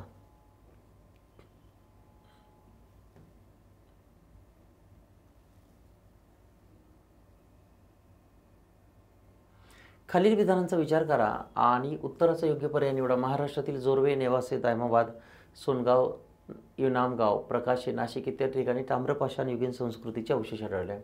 राजस्थानमध्ये आहरगिलुंड, मध्य प्रदेशातील माळवा, कायथा, एरन इत्यादी ठिकाणी ताम्रपाषाण संस्कृतीचे अवशेष मिळाले आहेत. हा क्वेश्चन एक्सपेक्टेडच होता, कारण आपण ऑलरेडी खूप वेळ चर्चा केली आहे. पहिले जुने अश्मयुग होते, मग मध्य अश्मयुग होते, नंतर नवाश्मयुग होते. आणि नंतर पुढील फेजमध्ये घडलं काय, नवाश्मयुगाची जी प्रक्रिया आहे की नंतरच्या टप्प्यामध्ये की मग या नवाश्मयुगात आपलं सापडले तांबे, आणि या तांब्याचा सगळ्यात जास्त वापर महाराष्ट्रातील अहमदनगर जिल्ह्यातील नेवासे किंवा ज्या संस्कृती आपण आज जोर्वे संस्कृती असं म्हणतो त्या लोकांनी केल्या. त्या लोकांनी आजच्या ग्रामीण भारताचा पाया घातला आणि त्या कारणास्तव काय घडलं आहे किंवा आजची ग्रामीण भारतीय व्यवस्था जी आहे ती पुढे उभी राहिली. मग त्यांची ग्रामपंचायतीसारखी रचना, गावामध्ये असली ड्रेनेज लाईनच्या सिस्टम असतील, समजा पूर्वजांच्या मूर्त्या बनवणं, पूजा अर्चनेच्या पद्धती, ह्या सगळ्या पुढे जास्त तशा चालू राहिल्या. घरांच्या बांधकामाच्या पद्धतीपासून सगळ्यात जास्त अशा चालू राहिल्या समजा तसं. ओके, साधारणतः हा एक प्रमुख मुद्दा आपण तिथं पाहू शकतो तसा. आता याच्यामध्ये की दाशरथन युद्ध खालीलपैकी कोणत्या 2 राजांमध्ये घडलं आहे किंवा याच्यामध्ये सो पुरोहित आणि विश्वामित्र आणि भरत जमात, पुढे साधारणतः की सुदास आणि वसिष्ठ आणि पुरू आणि विश्वामित्र. आता हे कशामध्ये, तर it is a first political battle of India असं त्याला म्हटलं आहे की हे भारताच्या राजकारणावरून झालेलं पहिलं युद्ध आहे, जे ऋग्वेदाच्या 7व्या मंडलामध्ये नमूद केलं आहे. ओके, 7व्या मंडलामध्ये नमूद केलेलं आहे. याच्यामध्ये तसं 2 जणांमध्ये या काळात खुन्नस होती. ओके, ती खुन्नस कोणती की साधारणतः विश्वामित्र ह्या पुरोहित होता आणि त्याच्या विरोधात या काळात कोण होतं, वसिष्ठ. या वसिष्ठ, आता हा जो विश्वामित्र होता हा सुरुवातीला या काळात मग यांचा सुदासांचा एका पद्धतीने काय होता की साधारणतः सुदासांचा एका पद्धतीने तो सहकारी देखील होता तसा, किंवा खास करून विश्वामित्र. मात्र विश्वामित्रानंतर बाहेरचा रस्ता दाखवण्यात आला, त्याचं पुरोहित हे पद या काळात काढून घेण्यात आलं तसं. आणि म्हणून की या वसिष्ठाला या काळात खास करून कोणी तर सुदास टोळीचा प्रमुख भरत किंवा भरत टोळीचा प्रमुख सुदास याने मदत केली आणि विश्वामित्राच्या बाजूचे जे काही राजे होते ते हरवलेत तसं आहे. मग या विजय मिळवल्यामुळे की जर विश्वामित्र इथं हरला आहे आणि वसिष्ठ या विशेषतः काय केला तसं की जेणेकरून विजय झालेला आहे तसा, की मग त्यांना प्री मेन्स इंटरव्ह्यूला गाईड करण्यासाठी सुदासांना कोण तर वसिष्ठ होता, की या टोळीचा प्रमुख होता भरत, म्हणून त्याच्याच नावाने भारतवर्ष नाव आलं आहे. काही पुस्तकांमध्ये उलटा उल्लेख आहे की भरत टोळीचा प्रमुख सुदास याने विजय मिळवून दिला किंवा सुदास टोळीचा प्रमुख भरत याने विजय मिळवून दिला. मात्र ऋग्वेदाच्या 7व्या मंडलामध्ये आलेलं प्रकरण आहे तसं. ओके, 7वं मंडल आहे तसं. याच्यामध्ये हे आपण ऑब्झर्व करू शकतो तसं. आता पुढच्या पेजमध्ये की याच्यावरून अजून कोणता क्वेश्चन विचारला जाऊ शकतो, तर ऋग्वेदामध्ये या काळात 10वं मंडल आहे. ऋग्वेदामध्ये एकूण 10 मंडले आहेत 1 to 10. या 10व्या मंडलामध्ये आलं पुरुष सूक्त. तर या पुरुष सूक्तामध्ये एका तेजोमय पुरुषाच्या शरीरापासून 4 वर्णांची निर्मिती झाली. पुरुष सूक्त. ओके, सो UPSCने एकदा त्याच्यावरती क्वेश्चन विचारला तसा. पुरुष सूक्तामध्ये एका तेजोमय व्यक्तीच्या डोक्याच्या वरच्या भागापासून ब्राह्मण या वर्णाची निर्मिती झाली. छाती आणि खांद्याचा जो भाग आहे की या भागापासून विशेषतः की सरंद कशाची निर्मिती झाली आहे की मग आता क्षत्रिय आहेत. आणि पुढं कोण, पोटाचा भाग आहे स्थिर, त्यातून वैश्य, आणि कमरेखालचा भाग आहे त्याच्यापासून साधारणतः कशाची की विशेषतः की मग शूद्रांची निर्मिती झाली असं म्हटलं जातं. मग 7वं मंडल विचारलं तर 10वं देखील महत्त्वाचं आहे आपल्यासाठी थोडक्यात. ओके, सो पुरुष सूक्त चांगलं लक्षात ठेवा की ज्यावरून चातुर्वर्ण व्यवस्था आली असं म्हटलं आहे. पुढचा क्वेश्चन खालीलपैकी कोणत्या शिलालेखात सम्राट अशोकाच्या धम्माची माहिती दिलेली आहे. ओके, धम्माची माहिती दिली आहे. मग छोटे शिलालेख, भाब्रू शिलालेख, कलिंग आणि 14वं शिलालेख. ॲक्च्युली क्वेश्चन की असा मूळ मुद्दा कोणता आहे की अशोकाने शिलालेख कोणासाठी उभारलेत, सर्वसामान्य जनतेला स्वतःच्या धम्माबद्दल माहिती देण्यासाठी. आणि म्हणून हा मुद्दाच मुळात इथं गौण येतो त्याचा. ओके, तर साधारणतः की याच्यामध्ये की आयोगाने उत्तर दिलं छोटे शिलालेख, मात्र इतरही शिलालेखांमध्ये त्याचे उल्लेख आपण पाहू शकतो आहे. ओके, कलिंगचा शिलालेख आहे की त्याच्याबद्दल तो मग साधारणतः आणि इतर सगळ्या शिलालेखांमध्ये की तो भूतदया दाखवा, प्राणीमात्रांवरती प्रेम करा, त्यांसाठी जनावरांसाठी दवाखाने उभारलेत, स्वतःला प्रजापिता अशोक या काळात म्हणून घेतो आहे. त्यासोबत निरर्थक जंगले जाळू नयेत असा त्याचा आदेश आहे. निरर्थक कर्मकांडे टाळावेत असं तो पुन्हा या काळात स्त्रियांना आणि लहान मुलांची संबंधित सांगतो आहे. समाज भरवू नयेत असंही तो या काळात म्हणतो आहे. मग इंदिरा गांधी जेव्हा स्टॉकहोम कॉन्फरन्ससाठी गेल्या होत्या, म्हणजे जागतिक वसुंधरा परिषद पहिली भरलेली होती, त्यावेळेस इंदिरा गांधी भाषणामध्ये असं म्हणाले आहेत की आमच्या प्राचीन भारतामध्ये असा शासक होऊन गेला, त्याने पुढं काय केलं आहे त्या शासकाने की साधारणतः की जनावरांसाठी दवाखाने उभारलेत, जंगले न जाळण्याचे आदेश दिले, तर त्यासोबतच प्राणीमात्रांची काळजी घ्यावी असंही तो सांगतोय. तसा कोणते प्राणी मारावेत आणि कोणते प्राणी मारू नयेत असं त्यांनी यादी केली आहे. मग इंदिरा गांधींच्या मते जगातील पहिला पर्यावरणवादी कोण होता, तर सम्राट अशोक होता असं इंदिराजींनी म्हटलं आहे. तसं अजून एक महत्त्वाची गोष्ट की इंदिरा गांधींना प्रियदर्शिनी ही जी पदवी आहे ती रवींद्रनाथ टागोरांनी दिली की त्यांचं पर्यावरणाच्या बाबतीत अंडरस्टँडिंग खूपच स्ट्रॉंग होतं, मजबूत होतं. मग तोही क्वेश्चन आपला विचारला जाण्यासारखा आहे. सो अशोकाचे शिलालेख, अशोकाच्या भाब्रू शिलालेख आहे समजा, किंवा खास करून की विराटनगरात एक शिलालेख सापडला आहे. सो गादीवरती येण्याच्या अगोदर बुद्ध नव्हता, म्हणजे अशोक बौद्ध झाला नव्हता. त्याची पहिली प्रिय पत्नी श्रीदेवी ही बौद्धच होती. अशोकाची 4थी पत्नी आहे कारुवाकी. मग ती भारतातील पहिली स्त्री जिच्या शिलालेखामध्ये उल्लेख आहे तसा अशोकाच 4th वाईफ कारुवाकी. ओके, की ती पहिली भारतीय स्त्री त्या काळातील की तिचा शिलालेखामध्ये उल्लेख आहे. ओके, सो तो एक महत्त्वाची भेट आहे आपल्यासाठी. तसा पहिल्या पत्नीसाठी सांचीचा स्तूप उभारला असं म्हटलं जातं. त्याबद्दलही जर आज वादविवाद किंवा शंका कुशंका आहेत समजा तशा. पुढचा मुद्दा, चंद्रगुप्त मौर्याच्या राज्यांचे 4 प्रांत आणि त्यांच्या राजधान्या यांच्या जोड्या जुळवा. ओके, मग आता उत्तरापद म्हणजे कुठे येईल, एकदमच नॉर्थला. मग ते कुठे येते समजा तक्षशिला. पश्चिमपथ आहे ते कुठं येणार, उज्जैनीला. दक्षिणपथ आहे ते कुठं, तर कर्नाटकातील सुवर्णगिरी. आणि पूर्वपथ आहे ते कुठं येतात तर मग पाटलीपुत्र, की ज्याला हे लोकेशन्स माहिती आहे. सिम्पल टू सिम्पल क्वेश्चन होता, खूप काही वेगळा नाही तसं. ओके, सो इसवी सन पूर्व 6व्या शतकाच्या काळातच उत्तरापथ फॉर्म झाला होता. बांगलादेशातील साधारणतः सोनारगाव ते पाकिस्तानातील पेशावर आणि पुरुषपूर तक्षशिला देखील एकमेकांना जोडली जात होती. ओके, म्हणून तो जो मुद्दा आहे तो देखील आपला विचारले जाण्याची दाट शक्यता आहे तशी. ओके, सो साधारणतः आता याच्यामध्ये की चंद्रगुप्त मौर्य आणि साधारणतः त्याचं सुदर्शन तलाव देखील आपला विचारून चालला तसा.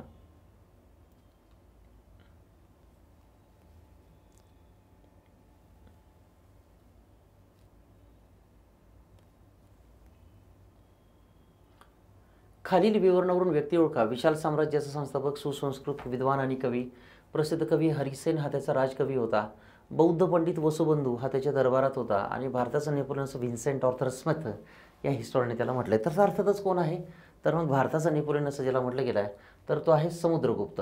ओके, समुद्रगुप्त. व समुद्रगुप्ताची आपल्याला अलाहाबाद प्रशस्ती सापडलेली आहे. त्या अलाहाबाद प्रशस्तीमध्ये तो लिच्छवाय असं स्वतःबद्दल म्हणतोय की तो लिच्छवी राजकन्या कुमारदेवीचा मुलगा आहे. त्याचे वडील आहेत चंद्रगुप्त फर्स्ट. त्यांनी इतर राजपुत्रांना डावलून की लिच्छवी राजकन्यापासून झालेल्या समुद्रगुप्ताला गादीवरती बसवले. त्यांनी दक्षिण भारतातील 12 राजे हरवले, उत्तर भारतातील आणि वायव्य भारतातील मिळून 9 राजे, असे टोटल 21 राजे त्याने हरवले आहेत. असे वाकाटकांशी मात्र त्यांनी संघर्ष टाळला आहे. हाही प्रमुख मुद्दा आहे. तो कलागुणांचा आश्रयदाता होता. नाण्यांवरती तो विणा वाजवताना दाखवला आहे. नाण्यांवरती त्याचा व्याघ्र पराक्रम गाजला आहे की नाण्यांवरती तो वाघ मारताना दाखवलेला आहे तसा. ओके, साधारणतः ही प्रक्रिया आहे तशी की त्यासोबतच की संत त्याने थायलंड परिसरातून वेगळे पांढरे हत्ती आणले तर आणि वेगळ्या सामंतांना देऊन, सामंत म्हणजे सरदारांना देऊन काळजी घ्यायला लावली, कारण सामंत नेहमीच उठाव करण्याचा प्रयत्न करत असा. सो समुद्रगुप्ताचे आणि आदिवासी लोकांचे एका पद्धतीने जरा संबंध ताणले गेले ते, मग तो आदिवासी लोकांना जाऊन दमदाटी करतो आहे. मग हे मागं अशोकाच्या काळातही घडलं आहे आणि हे समुद्राच्या काळातही घडलेलं आहे तसं. ओके, की त्यानंतर समुद्रगुप्त आणि त्याचा व्याघ्र पराक्रम या संबंधित नाणी आहेत. समुद्रगुप्ताचा चीनशी व्यापार होता. चीनची लिहिण्याची जी पद्धती आहे ती आपण पाहू शकतो तशी. समुद्रगुप्त हा जो आहे की चीन, मग त्याची गोलाकार आणि थोडी ओव्हल शेप देखील काही नाणी सापडली, म्हणजे परफेक्ट ओव्हल नाही तर बट स्टील ती की त्यावरून त्याचा चीनशी असलेला व्यापार, चीनच्या राजाचा आणि त्याचा एकाच पत्र व्यवहार होत असे तसा समुद्रगुप्त. याच्याच काळात म्हणजे गुप्त काळ जो आहे त्याला भारताच्या इतिहासातील सुवर्णकाळ असं आपण म्हणतो. मात्र त्याच्याच काळात सर्वात जास्त सोन्याची नाणी निर्माण झालीत असंही म्हटलं जात आहे तसं. ओके, मात्र त्यामध्ये सोन्याचं प्रमाण कमी कमी होत गेलं आहे नंतरच्या काळात. आणि म्हणून मग कोण आहे तर मग समुद्रगुप्त. ओके, तर भारताचा एका पद्धतीने भारताचा ढाण्या वाघ असे आपण आजच्या काळानुसार त्याला म्हणू शकतो तसं.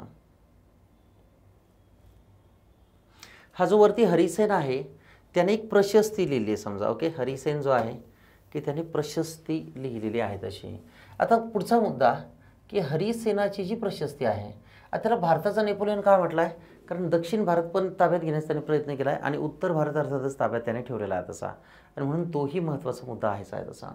आता याची जी अलाहाबाद प्रशस्ती आहे किंवा ज्याला आपण प्रयाग प्रशस्ती म्हणतो, तो मूळ आहे अशोकाचा शिलालेख.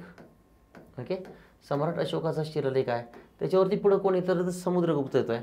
आणि त्यानंतर पुढं की 16व्या 17व्या शतकामध्ये पुढं सलीम जहांगीर आहे. छोडछाड की अपनी अनारकलीवाला सलीम.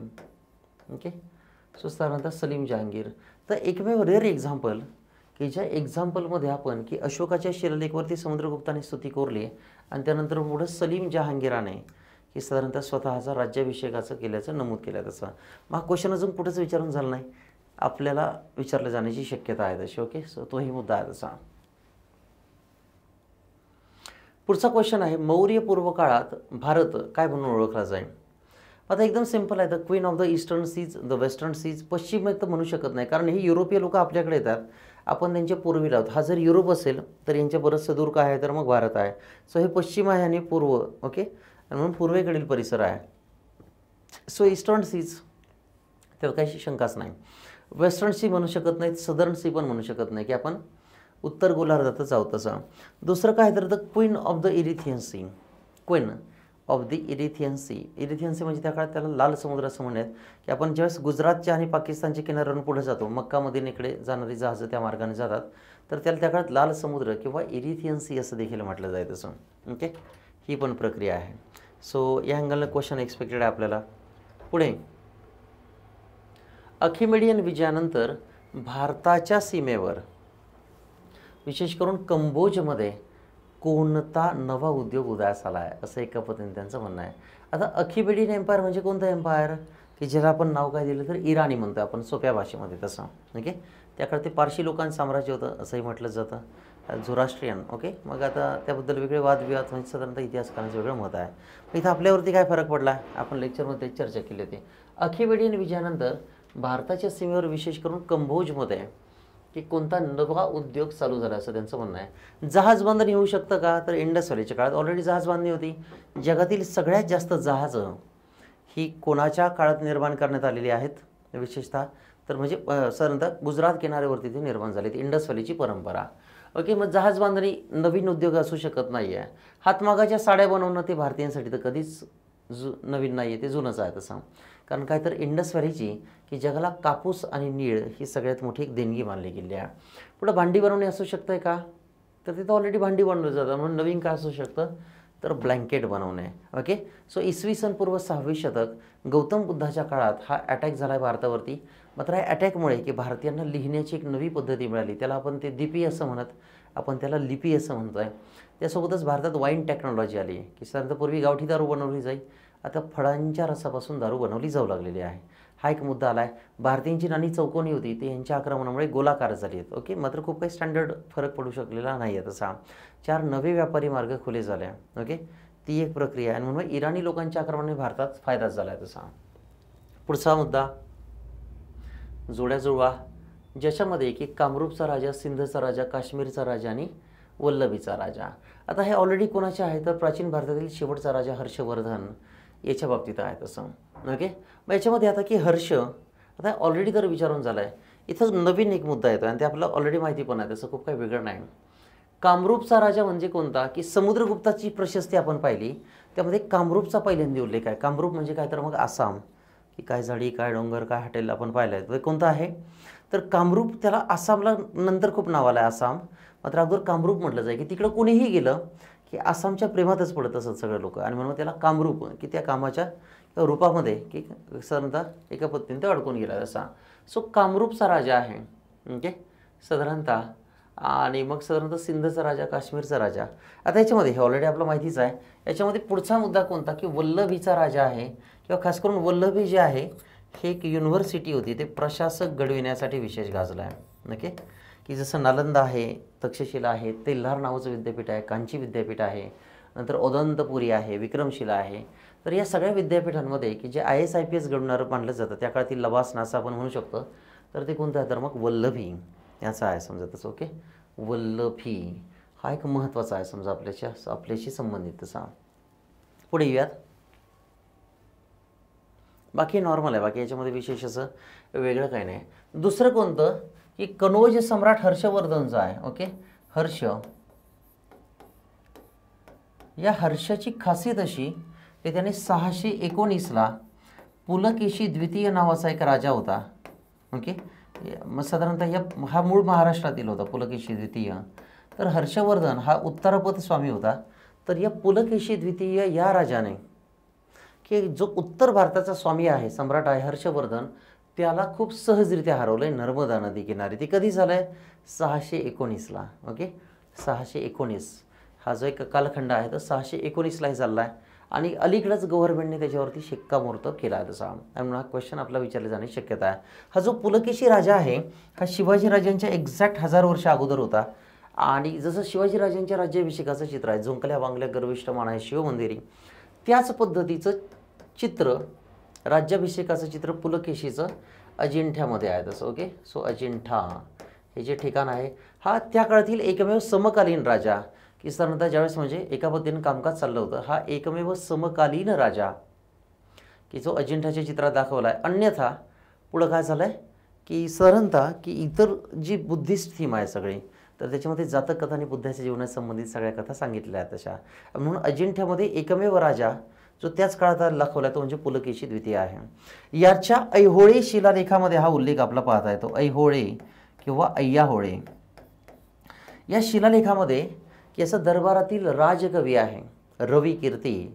तर या रवी कीर्तीने असं नमूद केलं आहे, उत्तरपथ स्वामीचा पराभव आमच्या दक्षिणपथ स्वामीने केला. मग हा त्या काळातील महाराष्ट्रातील राजा होता आपला, आणि त्याने उत्तर भारतातील स्वामीचा पराभव केला थोडक्यात. याच्याच काळात की नंतरच्या टप्प्यामध्ये आणि पूर्वीपासून ऐहोळे किंवा बदामी केव्ज आहेत, बदामी रंगाचा दगड जिथं सापडतो तर त्या संबंधित खोदकाम चालू होतं तसं. ओके. तिथं की ऐहोळे एक यांची राजधानी होती. तिथं 125 मंदिरं आहेत आणि सगळी मंदिरं एकमेकांपासून वेगळी आहे. ऐहोळे या ठिकाणाला भारतीय मंदिर निर्मितीचं पाळणाघर असं म्हटलं गेलं आहे तसं. It is rightly called as cradle of Indian temple architecture, की तिथं जी मंदिरं निर्माण झाली अख्ख्या भारतभर त्याच पद्धतीची नंतर मंदिरं हल्ली तशी. त्यातील मग दुर्गा टेम्पल, लाडखान टेम्पल हे विशेष गाजलं तसं. सो ऐहोळे, या ऐहोळे एडिक्टमध्ये शिलालेखामध्ये आपल्याला एक प्रक्रिया पाहता येते की 3031 इसवी सन पूर्व या काळात कलियुगाची सुरुवात झाली असं एका पद्धतीने त्यांनी मांडलं आहे. ओके. मग हे क्वेश्चन की फ्युचर अँगलने आपण पुढे पाहू शकतो तसे की अय्याहोळे आणि सदना किंवा ऐहोळे एक त्यांची राजधानी होती. युनेस्कोने त्या ठिकाणाला जागतिक वारसा स्थळाचा दर्जा दिला आहे. आणि पुढं की सरांतर मग पुलकेशी याच्या काळात घडलेल्या घटना आपण पाहिल्या तशा. ओके. याच्यामध्ये की खालीलपैकी कोणत्या विद्वान स्त्रिया ऋग्वेद काळाशी संबंधित आहेत? नक्की म्हणजे त्या काळातील रोल मॉडेल ठरले. त्याच्यामध्ये कोण आहे तर मग विश्ववारा आहे, इकडं अपाला आहे, विश्ववारा अपाला.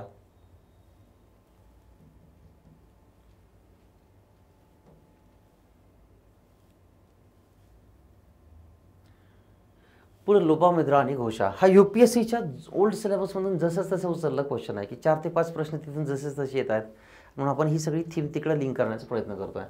सो अपाला, घोषा, लोपामुद्रा, विश्ववारा, ओके, याच्या सगळ्या स्त्रिया आहेत. त्यांना त्या काळात ब्रह्मवादिनी असं म्हटलं जाईल की ज्यांनी ॲक्च्युली ऋग्वेदाच्या निर्मितीमध्ये योगदान दिलं आहे तसं. ओके, मग ऑल ऑफ दी अबव. ऋग्वेदिक जो काळ आहे तो काळ किती आहे तर इसवी सन पूर्व 1500 ते 1000 इतका काळ आहे. ओके, 1500 टू 1000 BC की हा जो वैदिक काळ आहे. ओके, वैदिक काळ म्हणजे फक्त ऋग्वेदाचा काळ आपण पाहू शकतो तसं. ओके, की फक्त ऋग्वेदाचा काळ याला आपण वैदिक काळ असं विशेषतः म्हणत आहोत तसं. ओके, एक प्रक्रिया आहे ती प्रक्रिया. सो यांना काय म्हटलं गेलं तर ब्रह्मवादिनी. गार्गी, मैत्री, अपाला, घोषा, लोपामुद्रा, विश्ववारा, कद्रू, रोमासा.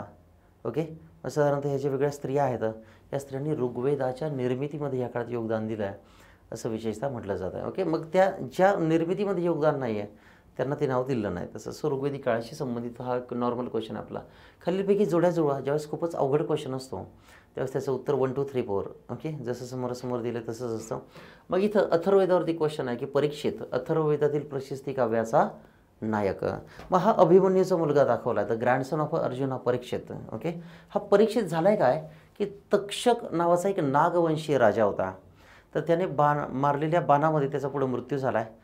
आणि परीक्षिताचा मृत्यू ही भारतामध्ये कलियुगाची सुरुवात मानली जाते, जी ऐहोळे शिलालेखातही नमूद आहे समजा तशी. ओके, सो परीक्षित काय तर अथर्ववेदातील प्रशस्ती काव्याचा नायक. पुढे जन्मजेय पृथ्वी प्रदक्षिणेचं प्रवाहन जयवली प्रसिद्ध तत्वज्ञ आणि जनक पॅट्रोनेज ऑफ याज्ञवल्का. हा क्वेश्चन आपला विचारून झाला आहे साधारणतः, तर तो आपण इथे घेतला आहे समजा. सो ही एक प्रक्रिया आहे. सो साधारणतः यजुर्वेद आणि यजुर्वेदाशी संबंधित. आता हा क्वेश्चन कुठून आला तर NCERT मधून आलेला आहे. NCERT मधून हा क्वेश्चन जसाची तसा रिफ्लेक्ट झालेला आहे तसा. पुढील राज्य काय होती? सो साधारणतः मालव आहे. तर माळवा प्रिंटिंग मिस्टेक झाली तिथं. सो मालव, अर्जुन आहे आणि योधय, मद्रक, आभीर, प्रर्जुन, सनकानिक, काक आणि खरपारिक. ओके, याच्यामध्ये घडतं आहे काय किंवा साधारणतः आर्यावर्तातील राज्य असं म्हणता येणार नाही, कारण योधेय, मालव, शूद्रक हे आपण सिकंदराच्या अटॅकच्या वेळेस देखील पाहिले होते तसे. चंद्रगुप्ताला शरण गेल्या टोळींचं राज्य किंवा मग समुद्रगुप्ताला. ओके, समुद्रगुप्त आपण म्हणलं पाहिजे. दख्खनीवरची ही राज्य असू शकत नाहीत आणि नाग राजांचे प्रदेश. ओके, तर याबद्दल आता हा क्वेश्चन काय आहे? ओके, तर साधारणतः क्वेश्चन कोणत्या अँगलने विचारला आहे तर समुद्रगुप्ताची अलाहाबाद प्रशस्ती.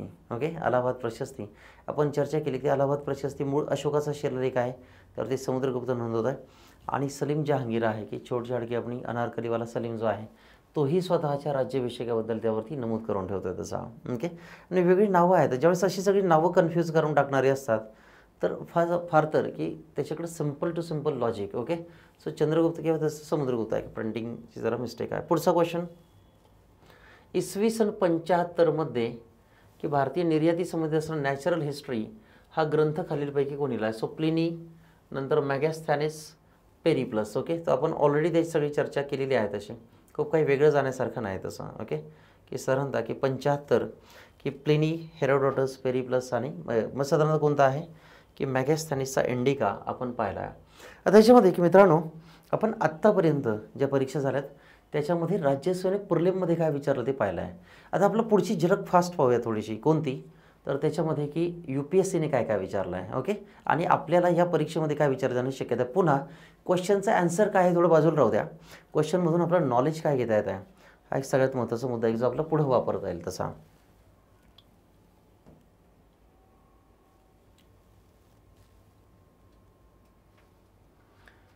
की पुढील गोष्टी भारतात येण्याचा कालानुक्रम या काळात ठरवा. सोन्याची नाणी येणं, ठसा असणारी चांदीची नाणी, लोखंडी नागर आणि शहरी संस्कृती. ओके, सो UPSCने विचारलं आहे 1898च्या दरम्यान.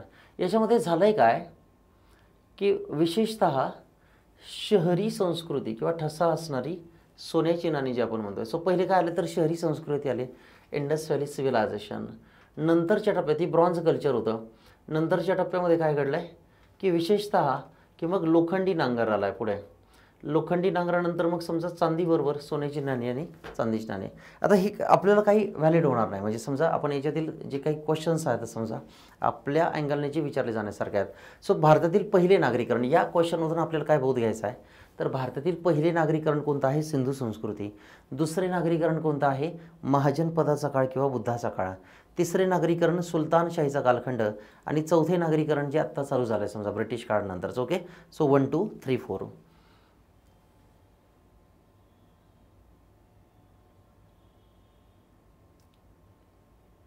आता याच्यामध्ये की अचूक जोडी ओळखा, की यामध्ये की अचूक जोडी ओळखायची आपला. मग त्याच्यामध्ये कोणती शोधायची, साधारणतः मृच्छकटिक हे भारताच्या इतिहासातील एकमेव लेखक ज्याला लोकांनी राजा अशी पदवी दिली आहे, आणि तो कोण आहे तर मग इथं राजा शूद्रक आहे तसं. विशाख दत्त, ओके, याचं मुद्रा राक्षस आणि देवी चंद्रगुप्तम गाजरला आहे तसं. ओके, पुढं बुद्धचरित्र कोणी लिहिलं तर वसुबंधू, तर तिथं साधारणतः अश्वघोष किंवा खास करून बुद्ध घोषाचं बुद्धचरित्र आहे असं म्हटलं गेलं आहे. हर्षचरित्र या काळात आहे बाणभट्ट. ओके, सो साधारणतः की याच्यामध्ये की वेगवेगळे जे लेखक आहेत समजा, तर ते लेखक हे खास करून मग आपण पाहणं आवश्यक आहे तसं. पुढे विचारलं. आता याच्यामध्ये म्हणजे सेट तर आपल्याकडे भरपूर मोठा आहे तसा. आपल्याला आजच्या अँगलने म्हणजे येणाऱ्या परीक्षेच्या दृष्टीने कोणते क्वेश्चन विचारले जाऊ शकतात तेच आपण फक्त इथं चर्चेला घेणार आहोत तसं. ओके, कारण खूप काही करणं तर हे तर आता पॉसिबल होणार नाही, म्हणजे खास करून विद्यार्थ्यांसाठी. आता ह्या UPSCच्या मागच्या पेपर्समधून ओके साधारणतः की जे मागील 25 वर्षाचे पेपर आहेत ते आपण इथं कन्व्हर्ट केलेत आणि त्यातील गरजेचे काही घटक आहेत ते आपण पाहूयात. पुढीलपैकी कोणत्या दस्तऐवजामध्ये संकटकालीन अन्नसाठा जपून ठेवावा असे आदेश देण्याची प्राचीन राजआज्ञा आहे. मग ती कोणते तर अशोकाचा सौहगवडा म्हणून ताम्रपट आहे. तो त्या काळात दुष्काळ संबंधित या काळात त्या कॉपर प्लेटमध्ये त्याने आदेश दिला आहे. अन्नधान्याची काळजी, जर कधी दुष्काळ पडला तर काय, जलसिंचनाची कमतरता निर्माण झाली ओके तर ती काय, अशोकाचा काय आहे तर सौहगवडा ताम्रपट आहे समजा तसा. ओके, प्रयाग प्रशस्ती घाली कोणाची आहे, समुद्रगुप्ताची, ते आपलं माहिती चंद्रगुप्त. हे लॉजिकल क्वेश्चन आहेत. समजा अशोकाच्या स्तंभानुसार लोकांमधील सामाजिक एकोपा हा धार्मिक श्रद्धेपेक्षा महत्त्वाचा आहे. अशोकाने धर्मप्रसाराऐवजी समतेच्या संकल्पनांचा प्रसार केला. तर बरोबर आहे, अशोकाचा धम्म वेगळा आणि बुद्धाचा धम्म वेगळा आहे. अशोकाचा धम्म एक सोशल आयडेंटिटी आहे की सगळ्या भारतीय लोकांना एकाच पातळीवरती आणणं, भेदभावाविरहित की एका पद्धतीने त्याला की इग्लॅटरियन सोसायटीचं मॉडेल म्हणता येणार नाही आजच्या कंटेक्समध्ये. मात्र सगळ्या भारतभरातील लोकांना एका LCM की कमीत कमी माझ्यासाठी एवढं करा असं अशोक म्हणतो आहे. ओके, मग ती प्रक्रिया आपण इथं पाहू शकतो. आणि सामाजिक एकोपा हा महत्त्वाचा आहे असं अशोकाचं एका पद्धतीचं म्हणणं आहे तसं.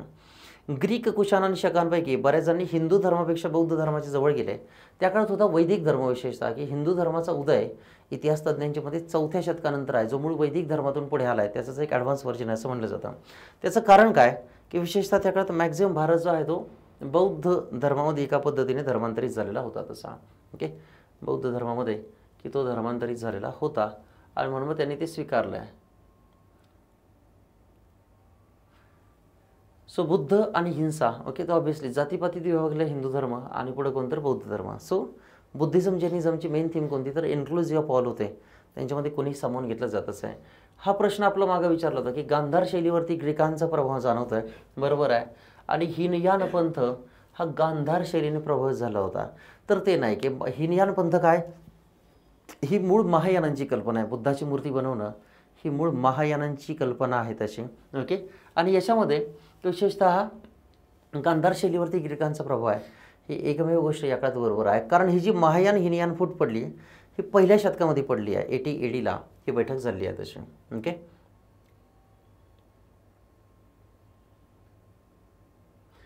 तिसऱ्या शतकापासून जेव्हा हुनांच्या आक्रमणाने रोमन साम्राज्याचा अंत झाला. ओके, अट्टल हुनांचं आक्रमण आहे की जे अट्टल हा शब्द आला आहे की दिसायला पांढरे होऊन होते, बारीक डोळ्यांचे होते एकदम आणि उंच आणि दिपाळ होते. जॉन सिना, ब्रॉक लेझनर, बटिस्टा यांचे एका पद्धतीचे व्हेरियंट्स होते.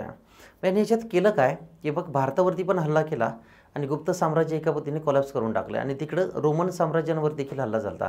त्यावेळेस भारतातील प्रमुख व्यापार आग्नेय आशियाशी, जावा, सुमात्रा, मलेशिया, सिंगापूर ओके, हे जे परिसर आहे आजचा त्या परिसराशी तो वाढलेला आहे तसा. ओके, हा क्वेश्चन विचारला जाऊ शकतो तसा. उत्तर भारतामध्ये गुप्त काळातील व्यापाराचे केंद्र असणारी प्रमुख बंदर कोणते होते? ताम्रलिप्ती कुठं होतं? बंगालमध्ये, तिथं गुप्तांनी टाळलंय. भडोच आहे समजा, कल्याण आणि खंभात. तर साधारणतः हे पूर्व किनाऱ्या पश्चिम किनारा जो आपण म्हणतोय की साधारणतः मग त्यांनी काय विचारलं तर बंदर विचारलं आहे तसं. मग खंभात त्याचे आखात आहे समजा आणि त्या परिसरामध्ये, आणि त्या परिसरात ऑलरेडी म्हणजे भरोच किंवा भडोच आहे, नर्मदा नदी किनाऱ्यावरती स्थिरावलेलं. सो थोडक्यात की गुप्त काळामध्ये मग त्याने 12 वर्षे या काळात चंद्रगुप्ताने लढाई दिली होती. चंद्रगुप्त द्वितीयाने शाकाहारी किंवा शकारी आणि विक्रमादित्य पदव्या घेतल्या होत्या आणि तो समुद्र किनाऱ्यासाठीच लढला होता. आपल्याला या क्वेश्चनमधून हा डेटा घ्यायचा आहे फक्त. पुढचा क्वेश्चन आहे, इसवी सन पूर्व 2ऱ्या शतकाच्या सुरुवातीला उत्तर अफगाणिस्तानात स्थापन झालेल्या की इंडो ग्रीक राज्य कोणते होते? बॅक्ट्रिया, साथिया, जडस्ट्रे आणि ॲरिया. तर कोणता आहे तर बॅक्ट्रियन ग्रीक आपण चर्चा केलेली आहे. मिलिंद पन्हो मेनॅन्डर जो आहे की त्याने पाटलीपुत्राला वेढा दिला तो मूळचा बॅक्ट्रियाचा होता. अफगाणिस्तानच्या थोडी वरतीच ती वसत आहे बॅक्ट्रिया. हे सिकंदर खूप महत्त्वाकांक्षी होता, त्याला भारतावरती लॉंग टर्म राज्य करायचं होतं आणि म्हणून की पुढं की त्याने भारताच्या बाजूला त्याच्या वडिलांच्या नावाने फिलिपिया, त्याच्या नावाने अलेक्झांड्रिया, ड्युकेफेलिया, बॅक्ट्रिया या वेगळ्या वसाहती, त्यातील फक्त बॅक्ट्रिया ट्रिकली जी आजही आहे. आणि त्यांनीच की दत्तमित्रियस आणि मेनॅन्डरचे तिथून आक्रमण झालं आहे, त्यांनी सोन्याची नाणी पहिल्यांदा काढली आहेत ऑस्पेशियस सिम्बॉल म्हणून. याच्यामध्ये पुढील टप्पा, दक्षिण भारताच्या इतिहासात नेहमीच आढळणाऱ्या वैशिष्ट्यांपैकी एक म्हणजे की मोठ्या साम्राज्याची लहान क्षेत्रीय राज्यांची वाढ होणं. मग याचं कारण काय असावं की लोहासारख्या खनिजाची उपलब्धता, सामाजिक रचनेत असणारे अनेक भेद, जास्त प्रमाणातील सुपीक भूप्रदेशाचा अभाव आणि मनुष्यबळाची कमतरता. की एक लॉजिकल क्वेश्चन आहे, याचा आन्सर की वेगळ्या लोकांनी वेगळ्या पद्धतीने मांडला आहे.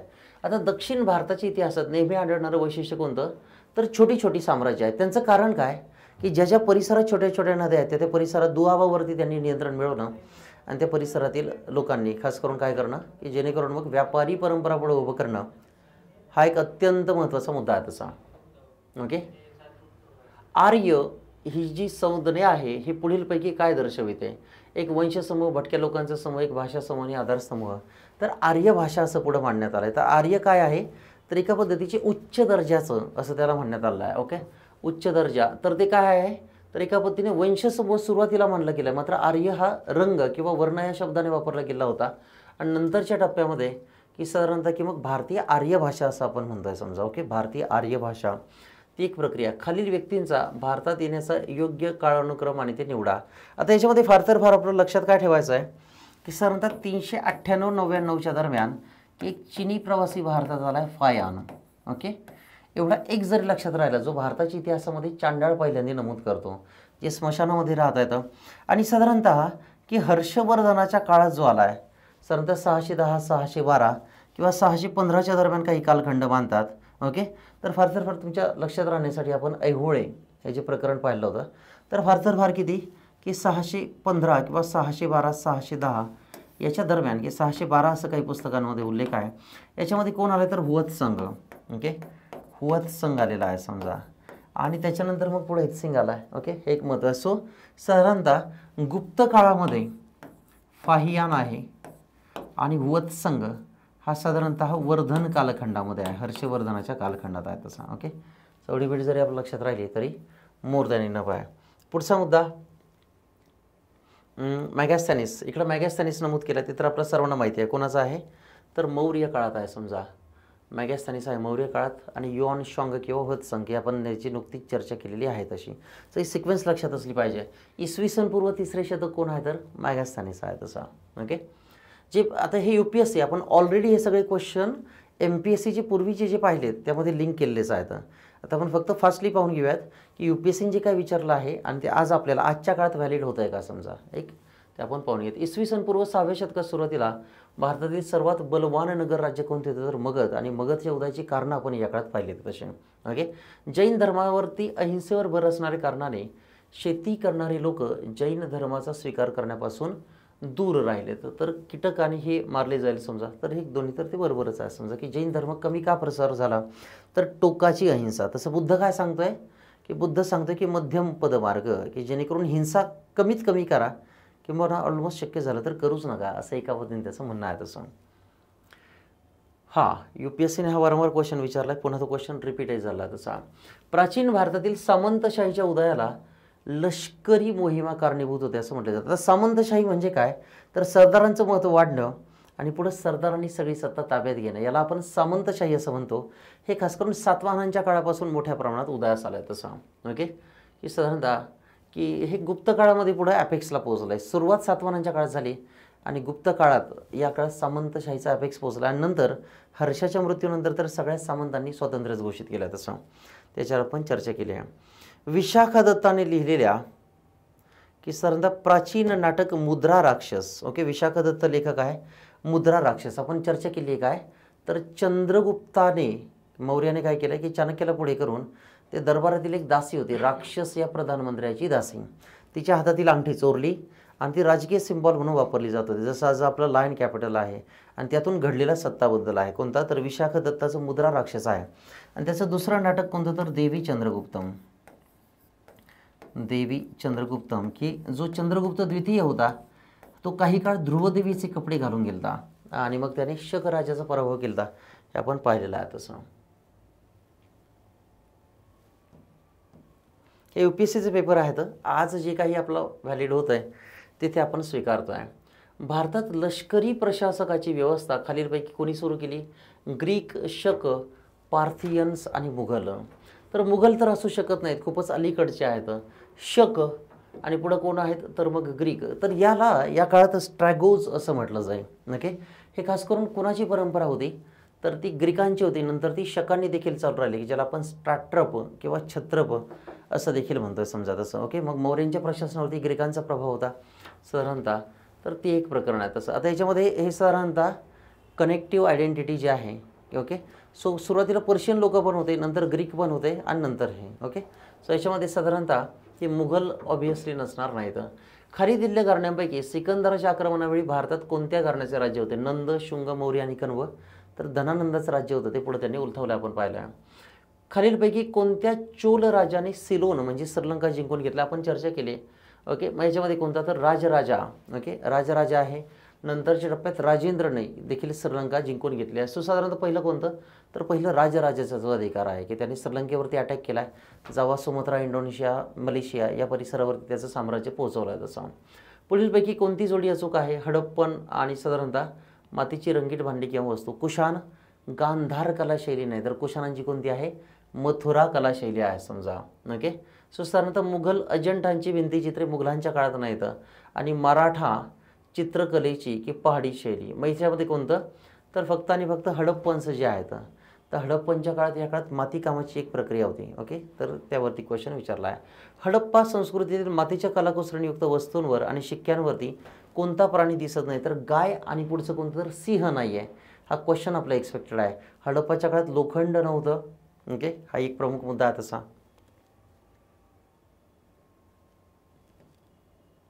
कनिष्काच्या काळात काश्मीरमध्ये झालेल्या बौद्ध परिषदेचे अध्यक्षस्थान कोणी भूषवलेले होते?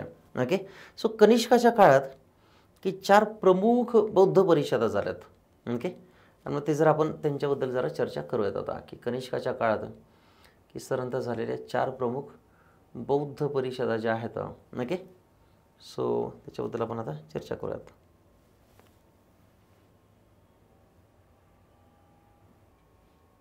पुढचा क्वेश्चन, कनिष्काच्या काळात काश्मीरमध्ये झालेल्या बौद्ध परिषदेचे अध्यक्षस्थान कोणी भूषवलेलं तर अध्यक्ष या काळात होता वसुमित्र आणि पुढे कोण उपाध्यक्ष होता? अश्वघोष. याच काळात पडलेली महायान आणि हीनयान ही फूट आपण पाहिलेली आहे तशी. ओके, साधारणतः महायान आणि हीनयान ही जी फूट आहे ती आपण पाहिली आहे. पुढे अनेकांतवाद किंवा ज्याला स्यादवाद असं म्हटलं, हे कोणत्या धर्माचं प्रतीक आहे? की जसं वर्धमान महावीर आणि 7 आंधळ्यांची कथा की सत्याला कमीत कमी 7 पैलू असतात असं वर्धमानाचं म्हणणं आहे. अजून दुसरं जैन परंपरेची खासियत कोणती तर अत्यंत कठोर उपवास तापवास करणं. ओके, ज्याच्यावरती UPSCने क्वेश्चन विचारला आहे, कठोर उपवास तापवास. हर्षवर्धनाने प्रयाग या ठिकाणी सभा बोलवली, त्याला बौद्ध धर्मातील फक्त महायान पंथाचा प्रसार करायचा होता. ॲक्च्युली तसं काही नव्हतं, सर्व धर्म संसद या काळात भरवलेली होती. मात्र ती नंतरच्या काळात अशी प्रमोट झाली की ती हुएत्संगच्या पुढाकारामुळे एका पद्धतीने हुएत्संगने महायान बौद्ध धर्म श्रेष्ठ आहे असं म्हटल्यानंतर की तिथं आग लावण्यात आली, एका पद्धतीच्या मारामाऱ्या झाल्या तिथं धर्मामुळे. ओके. प्राचीन भारतीय बौद्ध मठांमध्ये केला जाणारा पावराणा नावाचा विधी काय होता, तर साधारणतः की याच्यामध्ये वर्षा ऋतूतील किंवा खास करून पावसाळ्याच्या काळातील आपले ज्या गुन्हे झालेत मागील आयुष्यामध्ये त्यांची सगळी या काळात माफी मागणं, मग त्याला पवरण किंवा नंतरच्या काळात पर्वणी असं देखील म्हटलं आहे.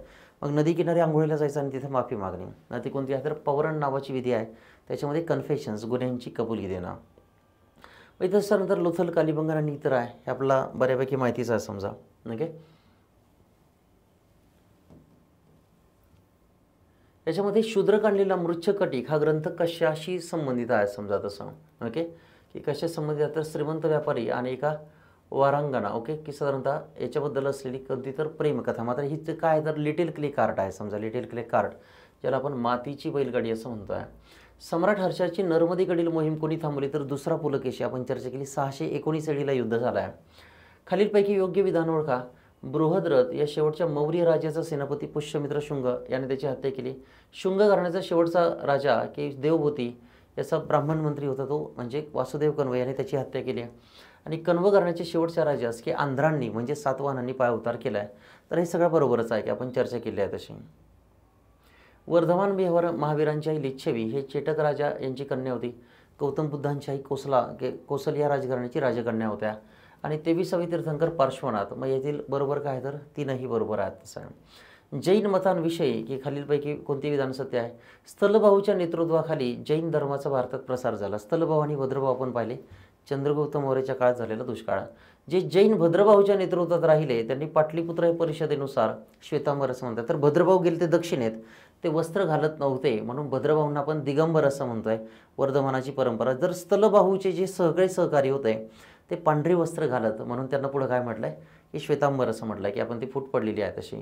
इसवी सन पूर्व 1ल्या शतकात कलिंगचा राजा खारवेल की हा स्वतःला या काळात काय म्हणतो भिक्खुराज असं म्हणतोय, मात्र राजाही आहे. आणि त्याच्याच काळात की वेगळ्या लेण्या कोरण्यात आल्या. तर खारवेल खूप प्रसिद्ध प्रकरण आहे की ज्याने मगध देखील जिंकलं होतं, मात्र तो जैन राजा आहे. ओके. हे आपण पाहतोय. जैनांच्या मते सुरुवातीच्या काळात मूर्तीपूजा करत असत, याच्याबद्दल मतभेद आहेत. मात्र इंडस व्हॅलीमध्ये 63 शलाका पुरुषांच्या मूर्त्या सापडल्यात. आणि मग भारतातील सगळ्यात जुनी परंपरा जैन परंपरा असावी असं मानलं जात आहे.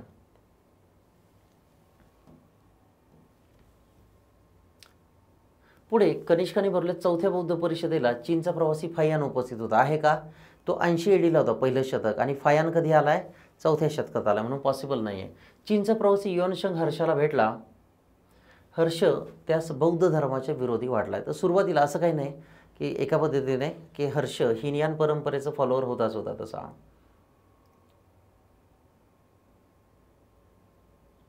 पुढे खालीलपैकी कोण व्यक्ती की इतर तिघांचा समकालीन होता. बिंबिसार, गौतम बुद्ध आणि प्रसेनजीत. सो मिलिंद आहे तो खूप नंतरच्या टप्प्यात आला की जवळपास 250-300 वर्षाने आला आहे.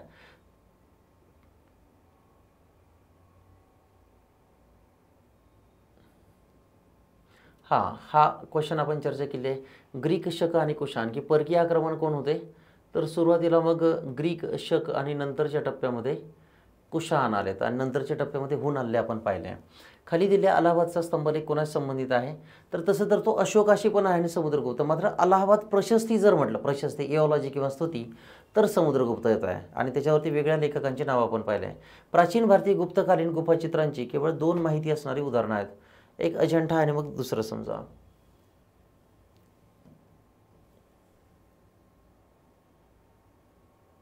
ओके. मग बाग गुफा पण आहे, तर वेरूळ खूप नंतरचं आहे आणि नाशिक तर खूप नंतर. सो बाग. ओके. बाग, घाटशिला, मिर्झापुरी तर आपण पाहिला समजत आहे. तर जैन तत्वानुसार विश्वाची निर्मिती काय तर आत्मा, एक सिद्धेश्वर नावाची शिळा आहे आणि साधारणतः हा आत्मा चराचरामध्ये सामील आहे किंवा आत्मा ही परंपराच मूळ जैनांची आहे असं मानलं जातं समजत असं. सिंधू संस्कृतीच्या पुढील विधान आहे की सिंधू संस्कृती मुख्यतः धर्मनिरपेक्ष होती, ज्यात काही धार्मिक गोष्टी तिच्या अस्तित्वात होत्या त्या तितक्या प्रभावशाली नव्हत्या. तर बरोबर आहे की धर्माचा प्रभाव जरा कमी दिसतोय तिथं. सिंधूच्या काळात की भारतात कापड ओढण्यासाठी कापसाचा वापर होत असे, त्याच्याबद्दल पुन्हा शंका आहे. हा क्वेश्चन जुन्या काळात विचारला गेला आहे. ओके. आता अलीकडे मोहेंजोदडोला फक्त एक धागा सापडला आहे आणि म्हणून हे लोक वस्त्र घालत असावेत की नसावेत, कारण जेवढ्या मूर्त्या आहेत तर त्यांच्या मूर्त्यांवरती वस्त्रांचा अभाव आहे, तसा दागदागिने आहेत मात्र वस्त्र नाहीत. फक्त मोहेंजोदडोचा पुजारी सापडला, त्याच्या खांद्यावरून डाव्या खांद्यावरून उजव्या खांद्यावर शाल दाखवली आहे. फक्त खूपच श्रीमंत लोक किंवा धर्मगुरू शाल वापरत असतात कपडे, आणि म्हणून तो एक मुद्दा आहे तसा.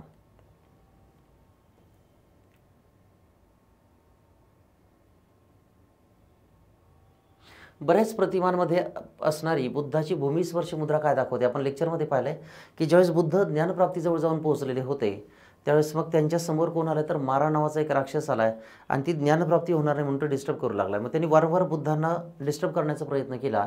तर बुद्धांनी ज्यावेळेस ज्ञानप्राप्तीजवळ जाऊन पोहोचले तर या 4 बोटांनी जमिनीला स्पर्श केला आहे. त्या मुद्रेला आपण भूमिस्पर्श मुद्रा असं म्हणतो. आणि त्यानंतर पृथ्वी मातेने उत्तर दिलं की तो आहे की तो प्रबुद्ध झाला आहे, एनलायटन वन असा उद्देश दिला. मग बुद्ध डोळे मिटलेल्या अवस्थेत दाखवले जातात. त्याचं कारण काय आहे की अत्तदीपो, की स्वतःचा प्रकाश बना, असं एका पद्धतीने त्यांचं मत आहे. ओके, मग हे 2 मुद्दे वारंवार विचारले त्यांना. तर साधारणतः भंग कोणी केला तर मारा नावाच्या राक्षसाने केला, तसा मारा. बौद्ध आणि जैन यांच्यातील फरक काय आहे? सो तपस्या आणि आनंद यांच्या अंत्यतिकेचा त्याग. बुद्ध काय म्हणतोय की मध्यम मार्ग राहा, कोणती गोष्ट योग्य प्रमाणात करा. तर जैन परंपरा काय सांगते की सगळ्यात कठोर उपवास सांगते की त्याच्यामध्ये तुमचा मृत्यूच येईल. तर बुद्ध मध्यम मार्ग आहे, तर जैन थोडे कठोर आहेत, समजा तसं आहे.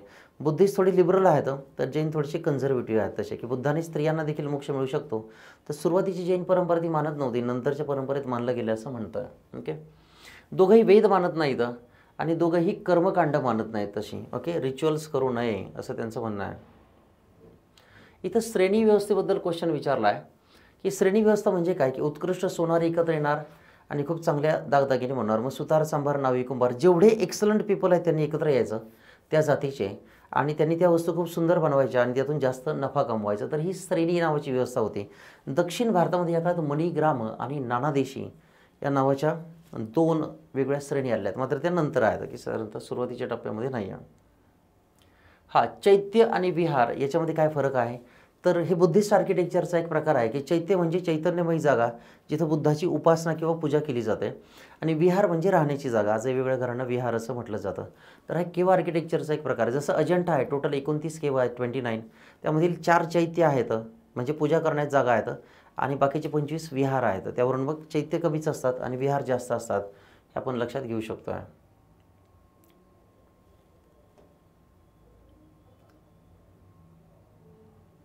तर इथं साधारणतः सिंधू संस्कृती संबंधित आहे की सिंधू संस्कृतीमध्ये मूर्त्या साधारणतः की मोठे महाल आणि मंदिरे होती, तर मंदिरं नाहीत तिथं.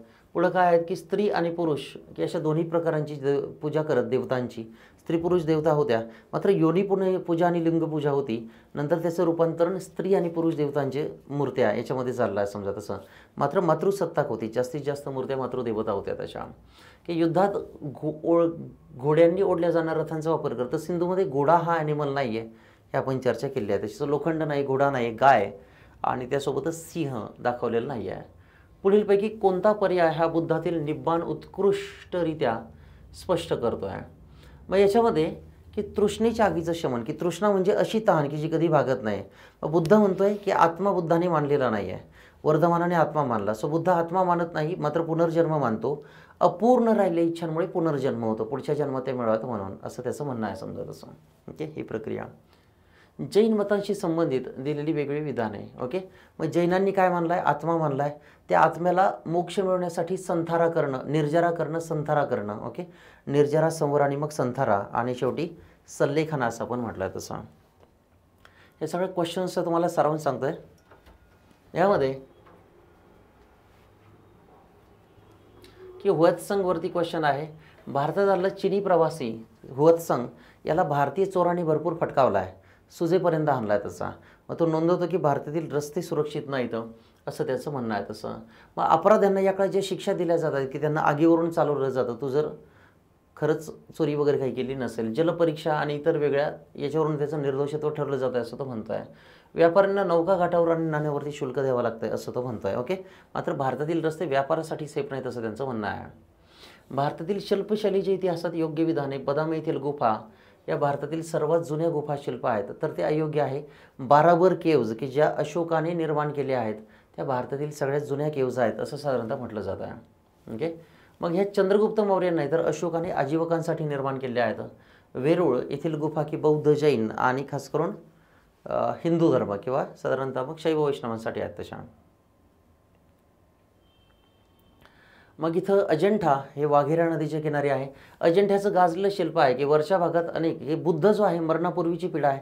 बुद्ध डाव्या कुशीवरती झोपलेले आहेत. बाजूला प्रिय शिष्याजवळ पायाजवळ आनंद बसलेत आणि उपालीच्या मांडीवरती बुद्धांनी डोकं टेकवलं आहे. मग वरचे जे स्वर्गीय नर किन्नर गांधर्व जे आहेत ते आनंदी होत आहेत की बुद्ध आमच्याकडे येतात स्वर्गामध्ये आणि खाली भूतलावरील लोक जरा चेहरा लटकून बसले आहेत तशा. ओके, मग ही प्रक्रिया ती अजिंठ्याला आहे तशी. पुढं की भूमातेची किंवा विष्णूने या काळात काय केलं की भूमातेची वराह अवतार घेऊन सुटका केली.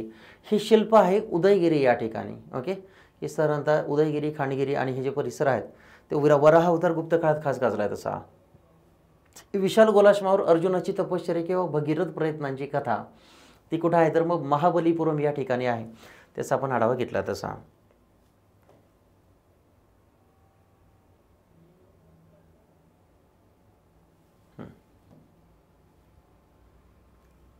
खालीलपैकी कोणती साम्राज्य भगवान बुद्धांच्या जीवनाशी संबंधित होती तर बुद्धांनी नर्मदा नदी कधीच ओलांडलेली नाही. खास करून त्या काळातील मगध आणि श्रावस्ती म्हणजे याचा यूपी आणि खास करून बिहार आणि बंगालचा थोडाफार भाग त्या परिसरामध्ये फिरलेले असावेत. ओके, एवढंच आहे तसं.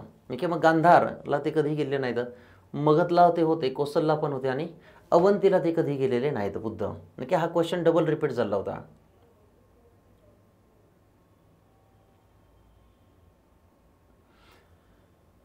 की भारतामध्ये की या काळात मोक्ष मिळवण्याचे साल्वेशनचे वेगळे पद्धतीचे या काळात मार्ग आहेत. मग त्याच्यामध्ये की काही आस्तिक आहेत आणि नास्तिक आहेत. मग नास्तिकांमध्ये या काळात की विशेषतः कोण येत आहे की यामध्ये नास्तिकांमध्ये लोकायत आणि कापालिक म्हणून आहेत की जे देवावरती श्रद्धा ठेवत नाहीत तसे. ओके, की साधारणतः की 6 व्यवस्थापनांचा जो भाग नाही तो आपण पाहू शकतो आहे. खालीलपैकी कोणती साम्राज्य बुद्धाच्या जीवनाशी संबंधित होती तो क्वेश्चन रिपीट झाला तो आपण ऑलरेडी चर्चा केली आहे तशी. शुंग साम्राज्याची प्रेम कहाणी खालीलपैकी कोणत्या भारतीय ग्रंथात दिली आहे तर ती कोणती आहे तर मालविका अग्निमित्र. पुष्यमित्र शुंगाचा मुलगा होता अग्निमित्र शुंग. त्याने महाराष्ट्रातील विदर्भ जिंकला होता आणि त्या परिसरातील म्हणजे विदर्भ म्हणजे अप्सरांची नगरी मानली जाई अमरावती आणि त्या संबंधित घडलेल्या घटना मालविका अग्निमित्र. अशोकाच्या आज्ञापत्रांचा सर्वप्रथम उलगडणं करणारा संशोधक कोण तर जेम्स आणि त्याचा भाऊ हेनरी प्रिन्सेप आहेत. भारताच्या धार्मिक इतिहासासंबंधित बोधिसत्व ही महायानांची कल्पना आहे, ही यानांची नाही.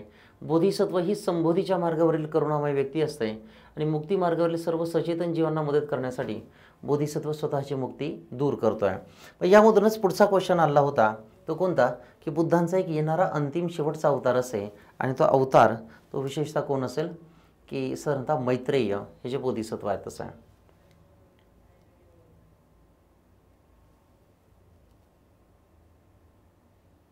बोधिसत्व अवलोकितेश्वराचे की साधारणतः गाजलेले शिल्प कुठं आहे तर ते अजिंठ्यामध्ये आहे. समजा तसे अजिंठ्यामध्ये भारतामध्ये की येणारा एक शेवटचा बुद्धाचा अवतार असेल त्याला आपण मैत्रेय असं म्हणतोय तसं.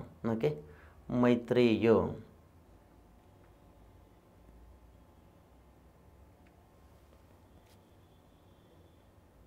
गुप्त काळामध्ये की साधारणतः विष्ठी म्हणजे काय तर बॉन्डेड लेबर जे आज आपण आर्टिकल 23-24 म्हणतोय की बळजबरीने त्यांच्याकडून काम करून घेतलं जात आहे तो जो लेबर आहे तो आपण साधारणतः म्हणतोय तसा. हर्षवर्धनाच्या काळात की भारतामध्ये विशेषतः या काळात सम्राट हर्षवर्धन जो होता त्याच्या काळात नीलोत्पत्तो नावाचं एक प्रकरण आहे की त्या काळात फाईल्स ब्ल्यू टॅपिझम असं त्याला म्हटलं आहे. ओके, निळ्या रंगाच्या ज्या फाईल्स आहेत तर त्या फाईल्स म्हणजे आज आपण लाल रंगाच्या म्हणतो तर त्या काळात निळ्या रंगाच्या फाईल्स आहेत तशा.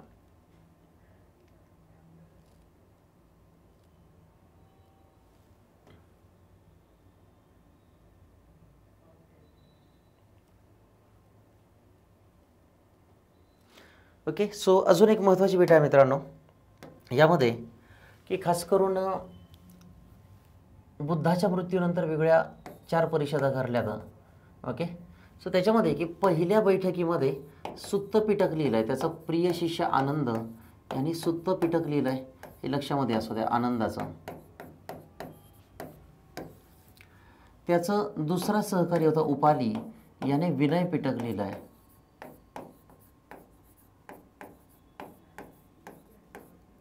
विनय पिटक, यात बुद्धिस्ट संघाचे नीतिनियम आहेत, या बुद्धाचं तत्वज्ञान आहे.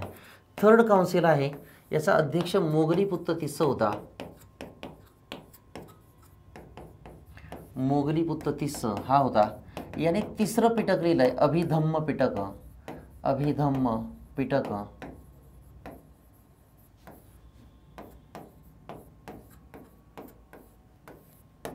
ओके, सो साधारणतः अभिधम्य पिटकामध्ये FAQ फ्रिक्वेंटली आस्क्ड क्वेश्चन्स आहेत. चौथ्या बैठकीमध्ये की अध्यक्ष या काळात होता वसुमित्र. ही कनिष्काच्या काळात कुंडलवन विहार काश्मीर या परिसरात घडलेली बैठक आहे. ओके, कुंडलवन काश्मीर ही कनिष्काने स्पॉन्सर केली आणि याच्या काळात की महायान आणि हिनयान ही फूट पडलेली आहे, ज्याच्यावरती आज भारतातील सर्वात मोठा प्रभाव आहे ती म्हणजे कोणती तर महायान आणि हिनयान. तर ही बुद्धिस्ट थीम पडलेली आहे. महायानांनी भारतामध्ये सर्वात प्रथम बुद्धाला देव म्हणून मानलं आहे, तर हिनयान म्हणतायत बुद्ध देव नाही तर मनुष्यच आहे. पुढचा टप्पा महायान म्हणतायत बुद्धाची मूर्तीपूजा करा, तर हे काय म्हणतात तर मूर्तीपूजा नको आहे. महायान म्हणतायत बुद्धाची संस्कृतमधून उपासना आणि खास करून त्याच्या विचारांचा प्रसार करा, तर हे काय म्हणतायत तर पाली या भाषेतून करा. ओके, मग साधारणतः भारतभरामध्ये अवतार नावाचा कन्सेप्ट सर्वप्रथम यांनीच आणला आहे. अवतार आणि बोधिसत्व हा कन्सेप्ट महायानांचाच आहे की बुद्धाचे 550 अवतार यांनी मांडलेत आणि त्यातून पुढे प्रक्रिया चालू झालेली आहे तशी. ओके, सो विद्यार्थी मित्रांनो, आपण येणाऱ्या प्रिलियमसाठी की प्राचीन भारताचा जो एक टप्पा आहे तो टप्पा या माध्यमातून पूर्ण केला. या व्हिडिओमध्ये की साधारणतः वेगवेगळे कॉम्पोनंट्स आपण कव्हर केलेत की जे येणाऱ्या परीक्षेसाठी महत्त्वाचे असेल तसे. आता पुढच्या सेशनमध्ये आपण प्राचीन भारतानंतर आता मध्ययुगीन भारताचा देखील आढावा घेणार आहोत. Okay, so stay tune for more updates. आदरणीय रंजन कोळंबे सरांच्या मार्गदर्शनाखाली की आपल्या UPSCच्या आणि MPSCच्या वेगळ्या बॅचेस स्टार्ट झालेल्या आहेत आणि पुढेही नवीन होत आहेत. तर भगीरथच्या टीम सोबत की साधारणतः या संबंधित टचमध्ये राहतच आणि अजून काही संपर्क करायचा असेल तर भगीरथच्या ऑफिसमध्ये मला भेट घेण्यासाठी कधीही येऊ शकता. ओके, सो माझं नाव मंगेश तवले आहे आणि साधारणतः की भगीरथच्या टीमचा एक मी घटक आहे. Okay, thank you very much.